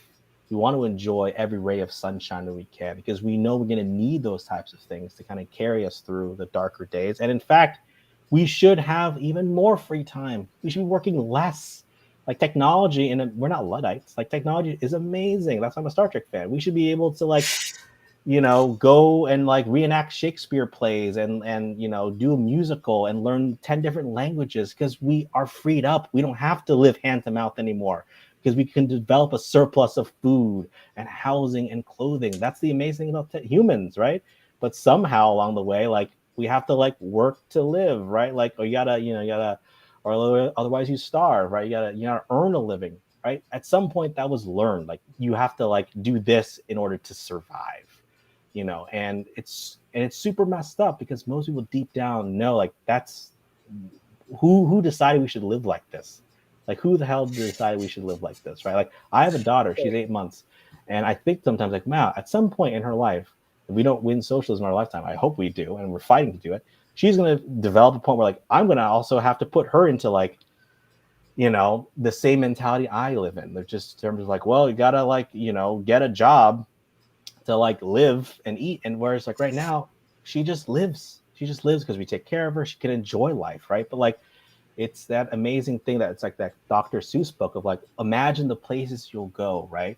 And it's true, right? It's amazing the things that we couldn't do, but things we could do, but we're held back by wage labor and wage slavery. But like, why couldn't we do all sorts of stuff? Like, that's what we mean when we talk about socialism and communism, is the true unlocking of human potential. Like, that's the real tragic cost out of all this stuff. Is people talk about like, economics. Yes, that's important, but like, how many artists, writers, sculptors, painters, dancers, what have you, aren't those things because they have to pay the bills, right? And that's very real. You don't blame them, right? But how many people don't get the opportunity to do all the sorts of things they want to do, the creative endeavors? It never happened because they just have to feed their family, right? Which is very real. Carl Sagan had It's ironic that you bring this up, as my background is a bunch of music equipment. I feel that. I feel that on a very personal level. Like, do you know how much I would love to just not go back to the kitchen and just fucking go play a show somewhere tonight?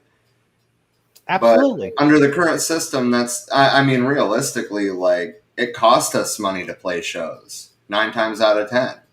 And I mean, that's on venue owners too, but that comes down to capitalism. Absolutely. And I think that is something that when we appeal to people, that was the initial appeal. You ever heard the term bread and roses? It's we appeal to them. Yes, we will feed you. You don't have to go hungry. We have the bread, the means to feed you. But we will also give you roses. We will give you the ability to enjoy life, to live life. We only have one life to live.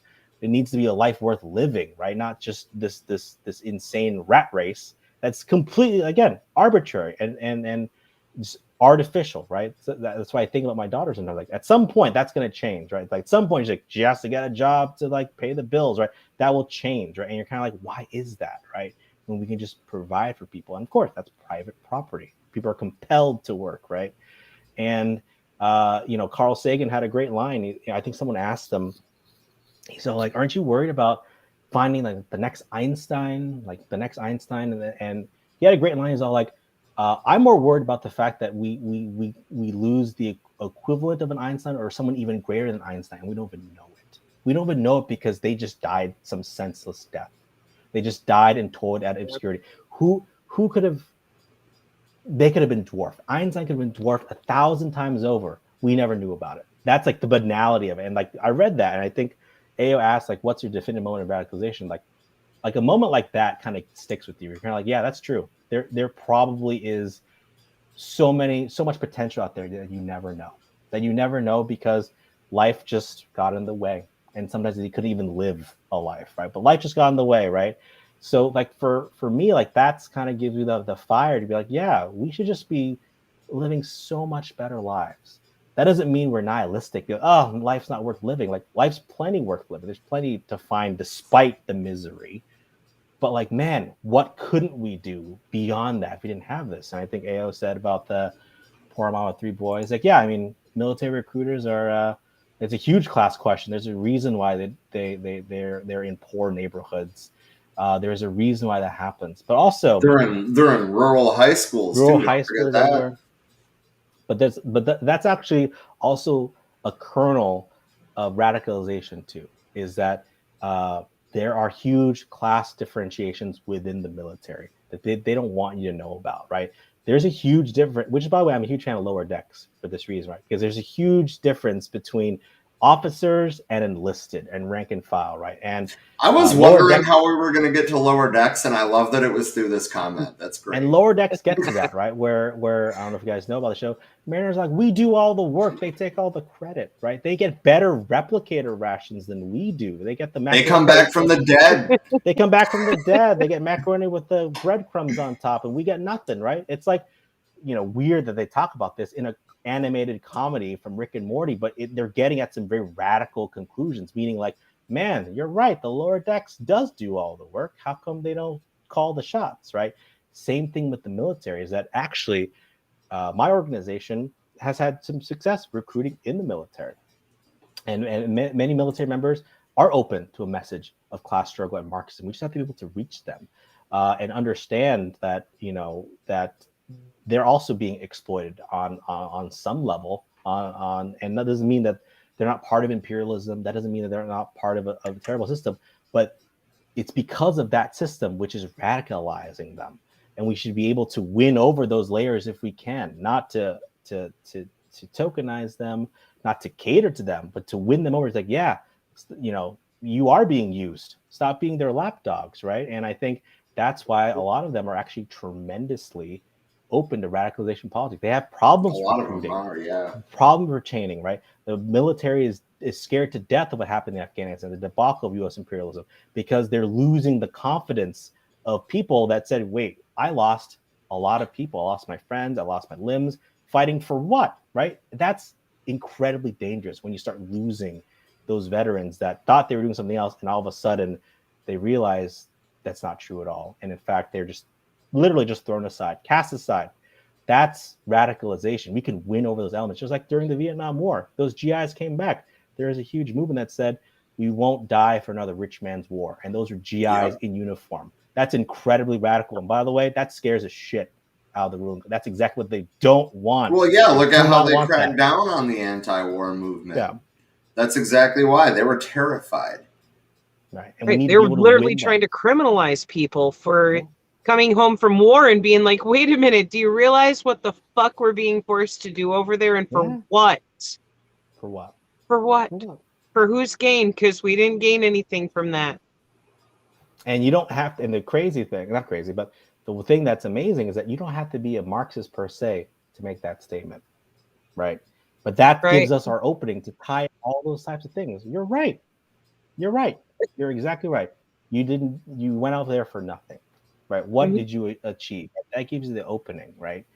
And that's actually in a lot of ways what happened last summer. I don't know if folks remember. There was some dissension at the higher levels of the Trump administration, where Trump wanted to send in the National Guard and call in the Insurrection Act, which is a huge radical move for him. It hasn't been activated since the Civil War, right? Insurrection Act basically said you can authorize the U.S. military to act on domestic grounds. The Pentagon and the Joint Chiefs at that time was incredibly opposed. You had, at that time, Defense Secretary Mark Esper openly breaking with Trump, saying, you probably shouldn't do that. Now, that doesn't mean that the Pentagon or the Joint Chiefs were in any way part of the working class or had their interests at heart, but they knew the interests of the ruling class. They knew that if they did that, they actually had a fair shot of losing the military, meaning that the people that would be sent in to put down the Black Lives Matter protests, they weren't sure that they could actually rely on them to be able to put down those protesters. Because guess what? The same people that are part of those military come from working class neighborhoods, right? There many of them are of color themselves, right? There's a picture, a video that went viral. I think it was in DC, at the height of the protest. They zoomed in on a National Guardsman. He was Black. And they were hearing the protests of like, which side are you on? Which side are you on?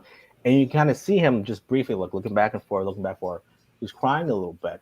And it was a picture where a picture says 1,000 words. You knew what was happening in that picture. He was vacillating. Like if there was an order, like, hey, to shoot or whatever, would he do it? Would he do Probably it? not. Probably not. Yeah. And that's a situation that the ruling class, the generals, do not want to put in, because they're like, we can't put that back together if they start breaking along class. They join the other side of the barricades, and that's our job, to make sure they go on our side. We win them over, right? Turn those guns on the other side, right? That's our eventual goal, and that's what I would like to point out, though, like I don't know how much you watched from like live feeds in Minneapolis and whatnot the days following George Floyd's murder, but I mean, when the National Guard was called in there, like the police behaved themselves. I'm just saying, like we saw it. It was like night and day. The night before the National Guard showed up, it was a war zone, and I mean, obviously the protesters were unarmed, so. Yeah. But and I mean, we've also seen a massive crackdown on press throughout the Black Lives Matter movement, and that's all the conservatives talk about our freedom of the press or whatever, but the reality of it is that there is no fucking freedom of the press. If we start really questioning the power systems, they're going to shut us down. Correct. Or they're going to beat you or arrest you. Or both. Because you're standing at a protest with a camera, broadcasting, showing people what's really going on. And see, look here, live police brutality. And next thing you know, the reporter's the one getting fucking hit. Yep. Which is why, which is why it's also very important that the workers have their own press, right? They need to have their own publications, their own media to analyze and explain to the other workers what's going on. You're not going to get it from CNN. You're not going to get it from MSNBC. Fox News, any of those types of stuff. We need to analyze and explain to each other and ourselves, this is what's going on.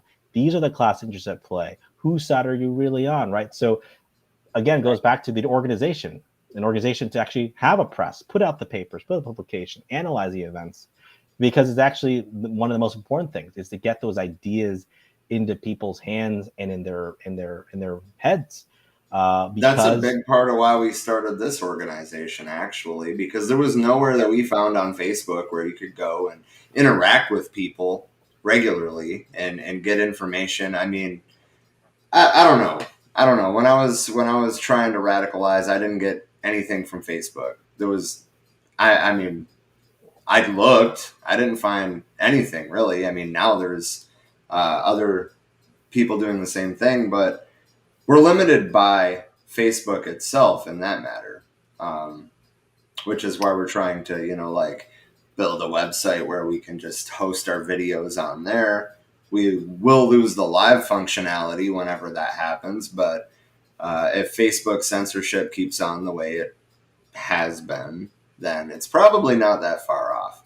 But that's exactly the reason that we started this podcast, is because we need more voices on the left in general. I mean, of course, I consider myself a communist now, so like that's a large part of what I talk about now.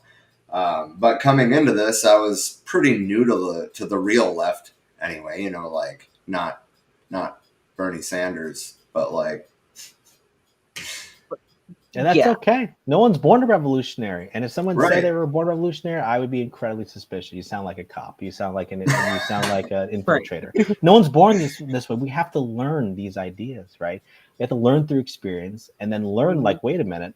The thing that gives me a lot of hope too is understanding the struggle that we're in right now in 2021, the United States, but also around the world, is actually one unbroken thread of struggle, right? It's actually, we don't have to necessarily reinvent the wheel. It is tied into the earlier struggles that go back, decades, even longer than that, but it's all tied in, right? And that should give you some enthusiasm to say, hey, we can build upon that. And in fact, we have a lot of the work from our ancestors or people that go before us, that we don't have to, more importantly, redo their mistakes. We need to learn what happened in the past, learn what worked, what didn't work, what we need to do, right? So that to make sure that we actually are successful this time. And we only have to win once, but it takes a lot to do that, to organize the world on a world basis. Like, that sounds insane, but in fact, that's the only way forward, is to actually organize the world on a working class basis worldwide. How do you even begin to do that? Well, there is a way to do that. You read theory, because theory is not just books for books' sake. It's actually the generalized experience of the working class is what theory is. It's what can be generalized. What are the lessons that can be generalized and learned and then applied in the future, and not applied robotically or mechanically, but just in terms of the principles. How do you apply it to now? Right? How do you apply the lessons of prior revolutions to 2021? Because it is different. But there are still things that you can pull from, right? And that's what gives me that confidence to understand, like, guess what? Revolutions have happened in the past before, and not just social revolutions, but to go from feudalism to capitalism required some revolutionary movements and some revolutions to succeed. And that happened, right? For a long time, there were kings and queens and peasants and serfs, Game of Thrones shit, right? That was the way things were, right?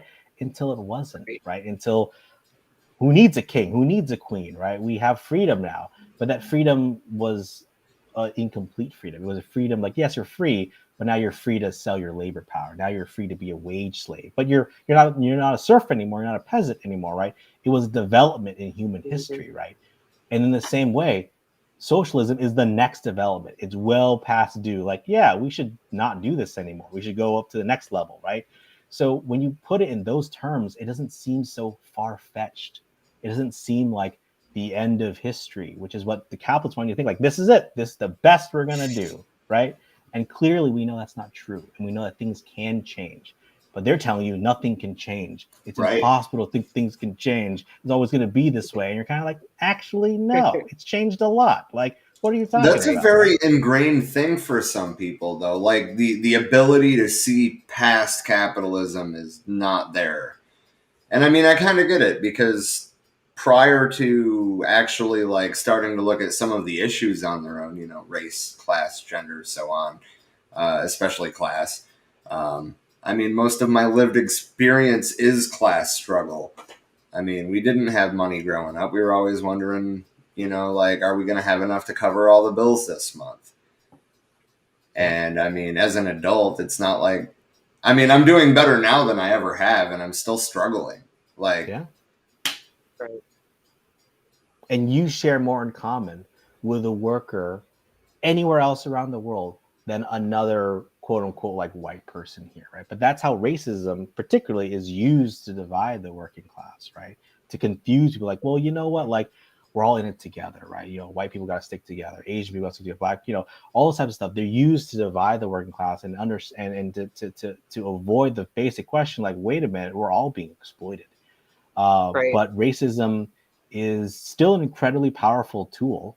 And the only way to fight against it is through maximum class unity and class struggle, while understanding that racism plays particular roles in oppressing people, but understand how do you fight back against that, right?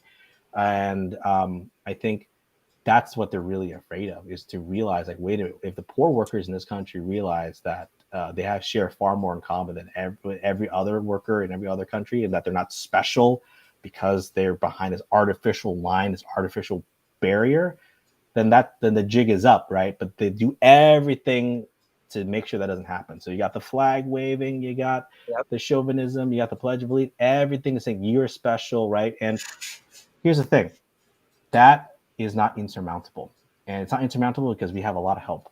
We have capitalism to help us. Capitalism is a tremendous recruiter. It's so good at building a mass audience for our ideas, because guess what? People still have to survive under capitalism, and man, is it a shit deal. People realize, like, man, it's super shitty, right? So for us, like, that is what gives us, like, yeah, the audience is getting bigger and bigger and bigger, but that doesn't necessarily mean that's enough. It's just not enough to have an audience.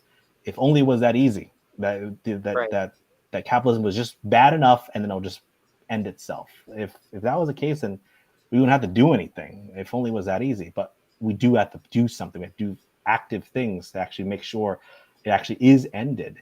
But that's all that preparatory work the organization need to do. And but that doesn't mean that that's a bad thing. That just means we got work to do, and we can work with others, and that gives you kind of the energy, the enthusiasm to kind of get through your day, get through the week. You know, for me, you know, I'm staying up a little bit later than normally, but stuff like this kind of gives me the energy to kind of like plow through my other meaningless week of just like wage labor, right? Kind of like getting through those types of stuff. And you know, it's not easy. You know, I'm human, just like everyone else is human. We have our ups and downs, but like that type of stuff is common to humans. We want to strive. We want to be able to go further and unite along kind of you know, shared purpose. Right. I right. think a lot of this we can build on those groundworks already laid by MLK with the Poor People's Movement and by Fred Hampton with the Rainbow Coalition. These are the things that we legit need to bring to fruition. And I think a big part of that that might radicalize people is giving them that knowledge that this is literally why the alphabet killed those two. The power that lies with people unite one massive front to fight capitalism, racism, sexism, every fucking ism out there, and actually take power, because we out other fuckers who are exploiting us. We outnumber them immensely. It simply is going to take us coming together, and part of that is knowledge. And that's a good lead into this comment, actually. AO said, I have started to tackle Kropotkin, fairly new to theory. Any thoughts on the ableism of requiring theory? And is it up to the able readers then to make theory consumable? That's part of what we do. We are in coalition with our friend at Bread Theory, Zach. We're doing 3 theory streams a week. We are, well, too right now, I guess, to be fair. Soul on Ice isn't really theory, but it's kind of Eldridge Cleaver's backstory. We recently read Bobby Seale's story of the Black Panther Party Seize the Time, which that I would consider theory, but Soul on Ice not so much. But we are reading State and Revolution tomorrow at the same time, and we are reading Emma Goldman's Anarchism and Other Essays on Mondays. Right. So that is one big thing there, that if you are having difficulty in those areas, if it is an ability issue when it comes to reading, listen, because we're reading these things verbatim. I mean, yeah, we're throwing in our discussions on those things too. Well, and we And, like to break things down when we can too. Like if we know there's a concept that we've struggled with or that somebody else might struggle with, tell them what this means. Right. Or, like sometimes we've literally like paused the recording and like I'll Google a fucking word. I mean, sometimes you just got to do that. I think it's on all of us to make theory more consumable. Right. Especially considering that the average American reads at a like 4th grade level. That's no offense to anybody watching. I mean, that's just a statistical fact. Yeah, right. I think this will have to be my final line because I just got the signal from my wife to be like, hey, gonna wrap it up.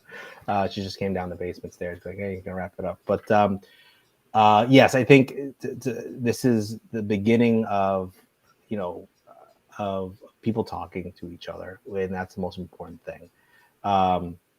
And reading and understanding these types of things is important. Being able to explain it to others is important. Being able to write and analyze the events and explain to your coworkers and neighbors and those and your and what have you is important. There is, yeah. I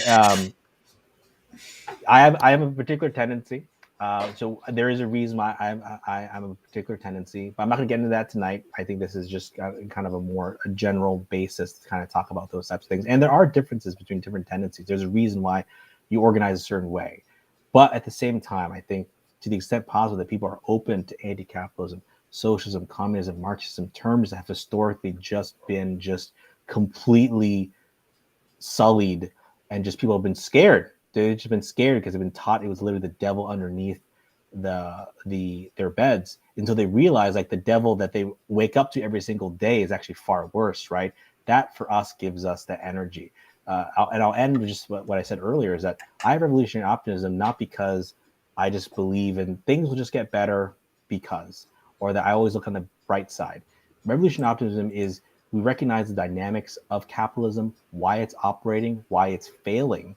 And then that means there are going to be many more people that will learn through the experiences of capitalism's failures that will begin to move into struggle. And it's our job to be able to connect with as many of those people as possible. And we're going to connect with them throughout all stages. Not everyone can commit to a live stream like this. Not everyone can commit to doing all these types of stuff. That's what we mean when we say we win that vanguard first. We win that dedicated cadre first. And then once there's a larger movement, other people will become more involved. Just like the movements that happened last year, right? Not everyone's going to be the same type of activist or revolutionary, nor should they be. But at a certain point, the movement will take on a different form. The masses will take on a different form. They will instinctively know how to defend themselves and defend their gains, right? That's how a strike will defend itself. That's what a picket line will defend itself, right? That's how in Minneapolis, right after the immediate aftermath of George Floyd, there were self-defense committees that were put together by residents of that neighborhood because they realized the cops are not going to come to their aid. They need to defend themselves. They'll look after their neighbors. They'll make sure they're safe, right? They'll do that independent of any theory or knowledge. Imagine if they actually had that theory and knowledge combined with their natural instincts to look after each other. I mean, that's what we talk about when they develop dual power. When they realize, like, wait a minute, we don't need them to teach us in their schools. We don't need them to take care of us in terms of medical condition. We can heal ourselves. We can teach ourselves. We can produce and feed ourselves. We can house each other far better. And that is when it takes on a new life. That's the dual power that truly happens in a true revolutionary movement when there are millions of people that will organize in defense of itself. It takes a lot to get to that point. But that's kind of what's happened before. And that's what gives us hope, because it's not like it's never happened before. We just got to make sure that it's actually successful worldwide this time. So I have one quick question for you before you go, though. How surreal was it for you as a Trekkie to be featured on the front page of StarTrek.com? It was very it was very surreal. I think I was surprised at how not edited my interview was, because it was Sean Kelly, who's just like a freelance writer. He's done other stuff too, and I think StarTrek.com, it's a corporate product. We understand that, and we understand that Star Trek kind of leans into like, oh, we're kind of like woke liberal space adventurism, right? So we kind of lean into that a little bit. So they were looking, and they had editors, I think, to their credit. I don't mean that in a bad way. To their credit, they were looking for articles that tied in social justice, that tied in, feminism and racism, to looking through Star Trek, those types of stuff, right? And enough people started asking, like, why don't you just write about Marxism and Star Trek? And I'm like, they're not going to accept that. I mean, that's too radical for them, right? But then one person actually, eventually Sean, DM'd me and said, hey, I actually wrote some freelance stuff. They paid me some stuff, and I wrote about like BLM and Odo and the role of law enforcement. They seem like they're pretty open to this type of stuff. I want to interview you because of Star Trek Communism. Like, would you be open? I said, well, if you're willing to give it a shot, I mean, I don't know. And he interviewed me, and and he said, I'll submit it, and we'll see what happens. And eventually, I was surprised. Like they posted it pretty openly. I think they just probably viewed it as kind of like a general human interest, or like, here's this guy that just does this thing, like this fun. And from their perspective, they probably like, hey, this is free content for us. Like, that's great. But for me, I didn't really care about that. I said, hey, I can use this to talk to people and that kind of stuff. And it was surreal, because I think it made a lot of people mad. They're like, I thought this guy was a joke. I thought this guy was like, this was he's like a troll. Like, he doesn't actually believe this stuff. And like, I think some people just couldn't understand why I was doing this. And then you had other people saying like, he's a hypocrite. Like, he calls himself a communist, but he wears clothes. He cosplays. He exists in society. How does that happen? So you get a lot of that. And for me, I'm like, it doesn't matter that they're saying those types of things. The fact that people are talking about it, and I can talk to people about Marxism and Star Trek, that's the goal, is that I can actually use this to talk about my organization. I can use it to talk about other stuff.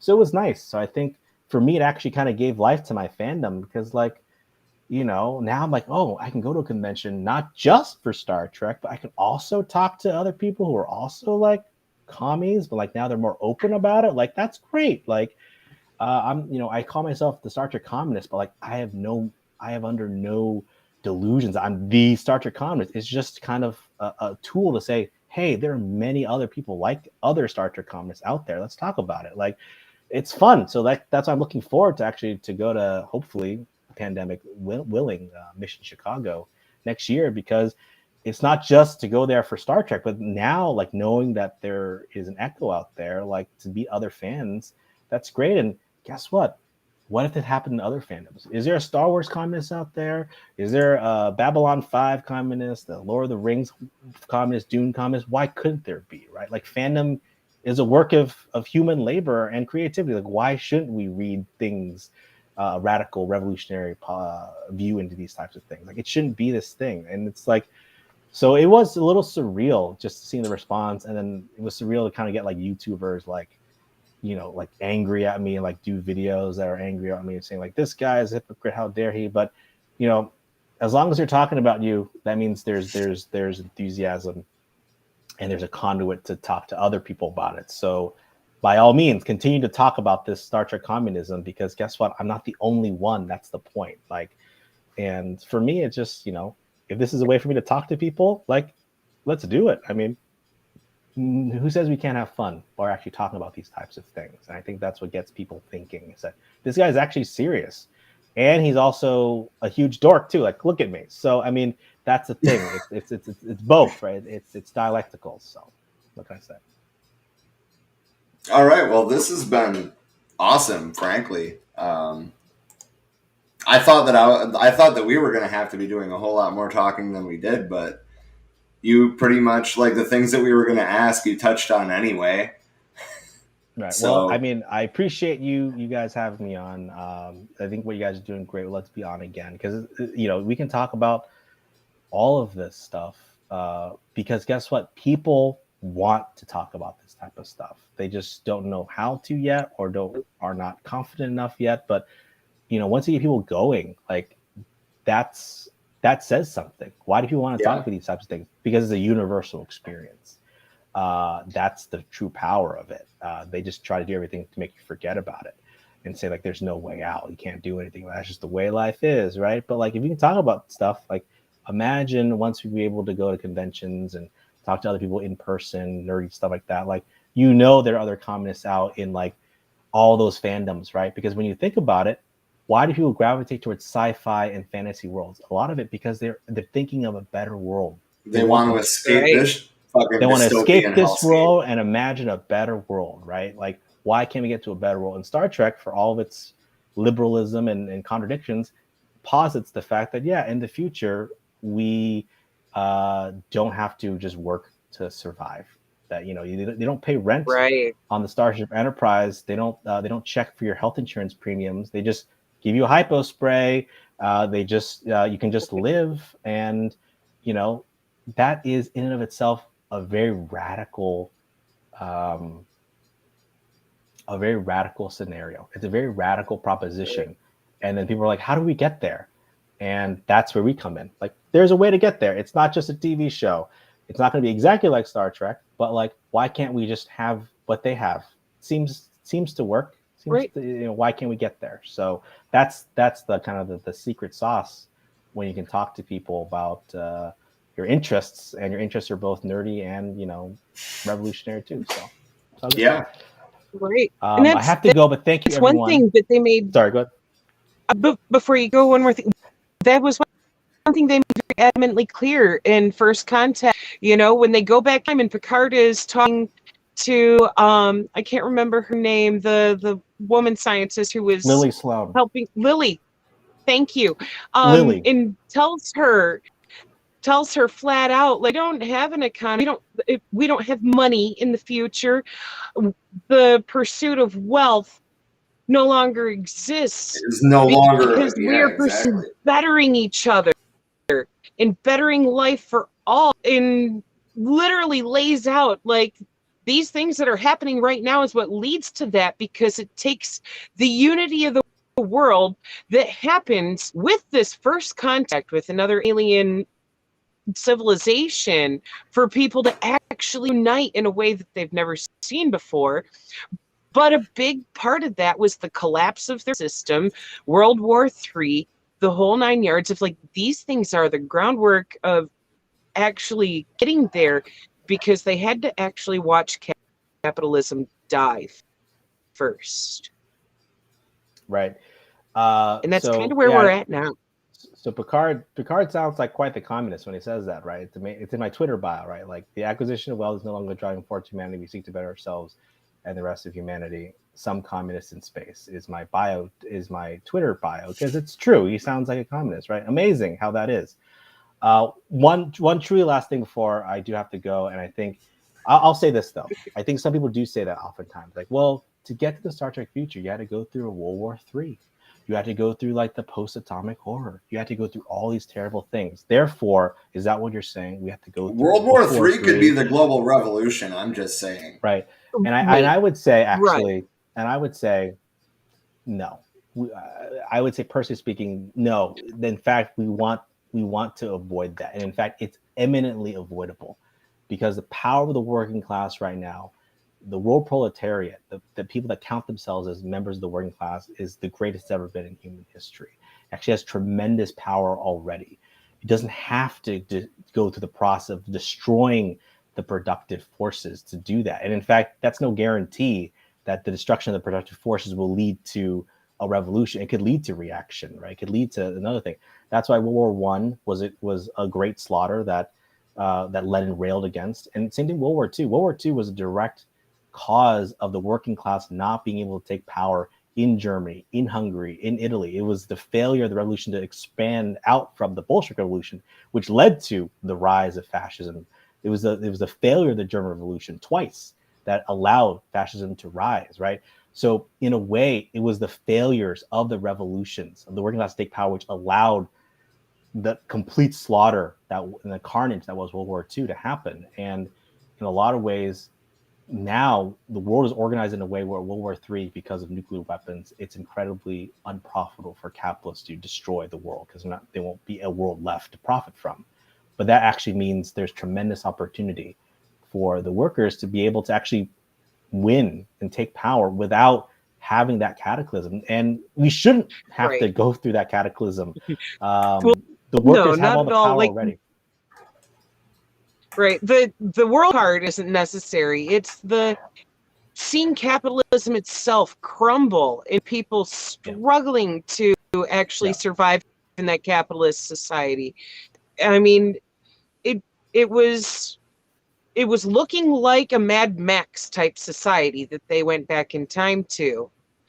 And all it took was the people coming together and uniting and going, you know what, we need to make life better for all.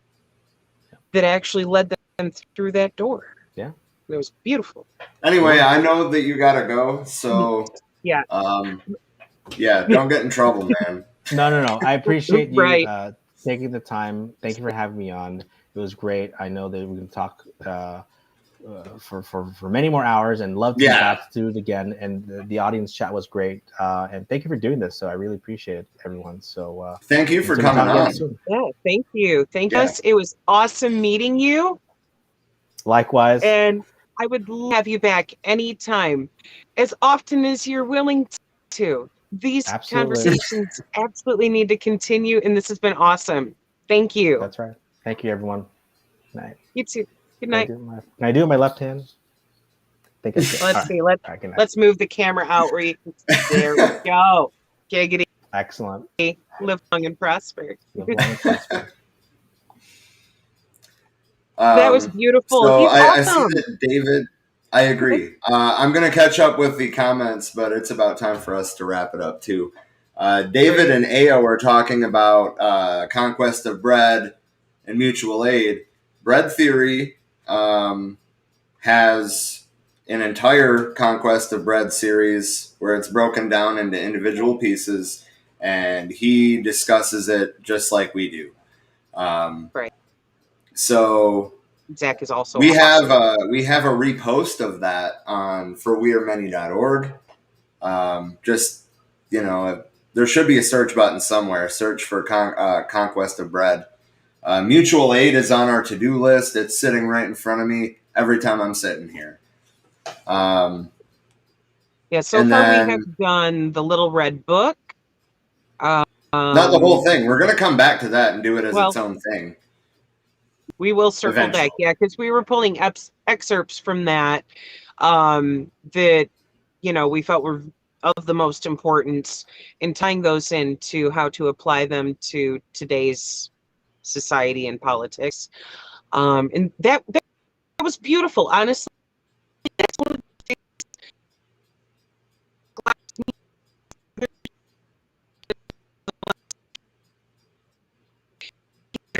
reading that beautiful idea.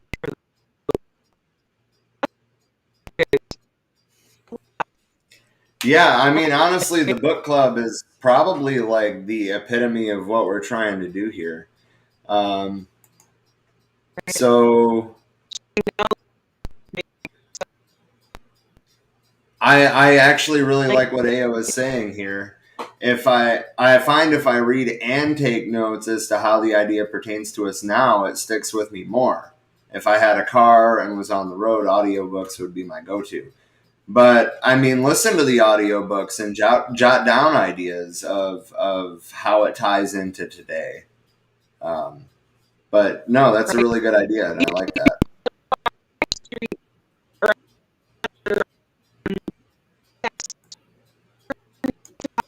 You're cutting out really bad. Ah, shit. I was afraid of that.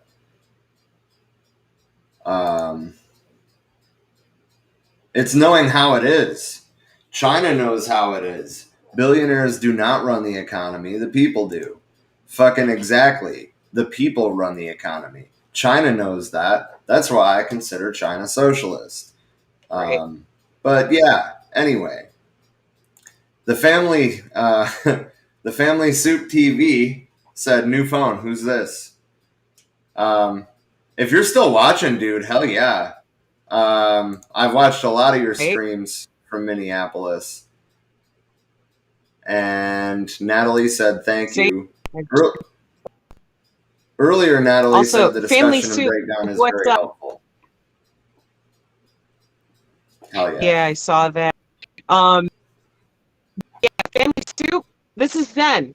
We've spoken a bit on Facebook. I love and sharing it. So thank you for messaging me on live. It's beautiful. Indeed. For that matter, if you ever want Voices to, on the left. exactly. And if you want to come on Yeah. sometime to discuss what you've seen and what you're about, by all means, hit us up. That being said, though, I bid you all a good night, but we're over 2 hours now. I think we're good. Do you have anything you want to say? I guess I don't. Other than see you tomorrow for State and Revolution. I can't think of anything more to add right now. Like, this is great conversation. I'm glad we got to have it with Will. He's a fabulous guy. I'm digging this. I hope he comes back soon. Yeah, and I'm super pumped to have him back. Honestly, like, right. I almost felt out of place Same. at a couple points because, like, fuck, dude, the way that he was able to relay what he was thinking all the time, and like, we didn't even have to ask him questions. He just went, and that was great. And hit on so many things there that we were going to ask him about anyways. That was beautiful. And I love the way that he was able to put things in context of how shit is happening today. That's literally what Marx was talking about, what he was describing in Capital, and critiquing, the issues with capitalism, how to move into socialism and further into communism in order to actually, have the conditions of the proletariat race, and evade those ideas without ever mentioning any of those terms. That's one of the things that we need to learning how to do when it comes to having these conversations with people who might be, literally seeing flags dropped on the field if they hear the name Marx or any terms associated with communism, because in order to actually get them to hear thought process, you got to kind of get them to understand the ideology, the critique of society that was happening there first, before going, oh, hey, by the way, that was Marxist. Yeah. It's beautiful. It's utterly beautiful to be able to communicate that with people. And it's an absolute necessity when we're trying to discuss these things with a lot of people who grew up with Red Scare bullshit and don't know how to take those things unless it's put into context in a different manner. I love Will's communication skills. You can't use the scary words. Right. It actually laid the groundwork for what those scary words actually mean and have them nodding their head in agreement. It's like, yeah, that. And it's like, dude, that's fucking Marx.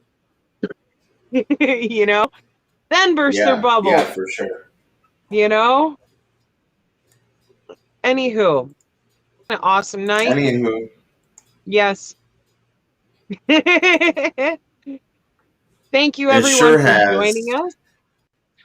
Be sure to join us tomorrow. We'll be reading some Lenin. And the next day will be another episode on Eldridge Cleaver's book. Soul on Ice. That's part of our Black Panther series. We've also got more coming up for Emma Goldman's Anarchism and Other Essays. So be sure to tune in, check those things out. We're here Monday through Thursday, most weeks, sometimes even on Friday too. Yeah. We'll also have some like written pieces coming on the website over the weekend to kind of fill the gap and hopefully catch you guys up, because I know we put out a lot and it's hard to keep up with. It's hard to keep up with recording it. I know. But yeah. Anyway, until next time, solidarity. Live long and prosper.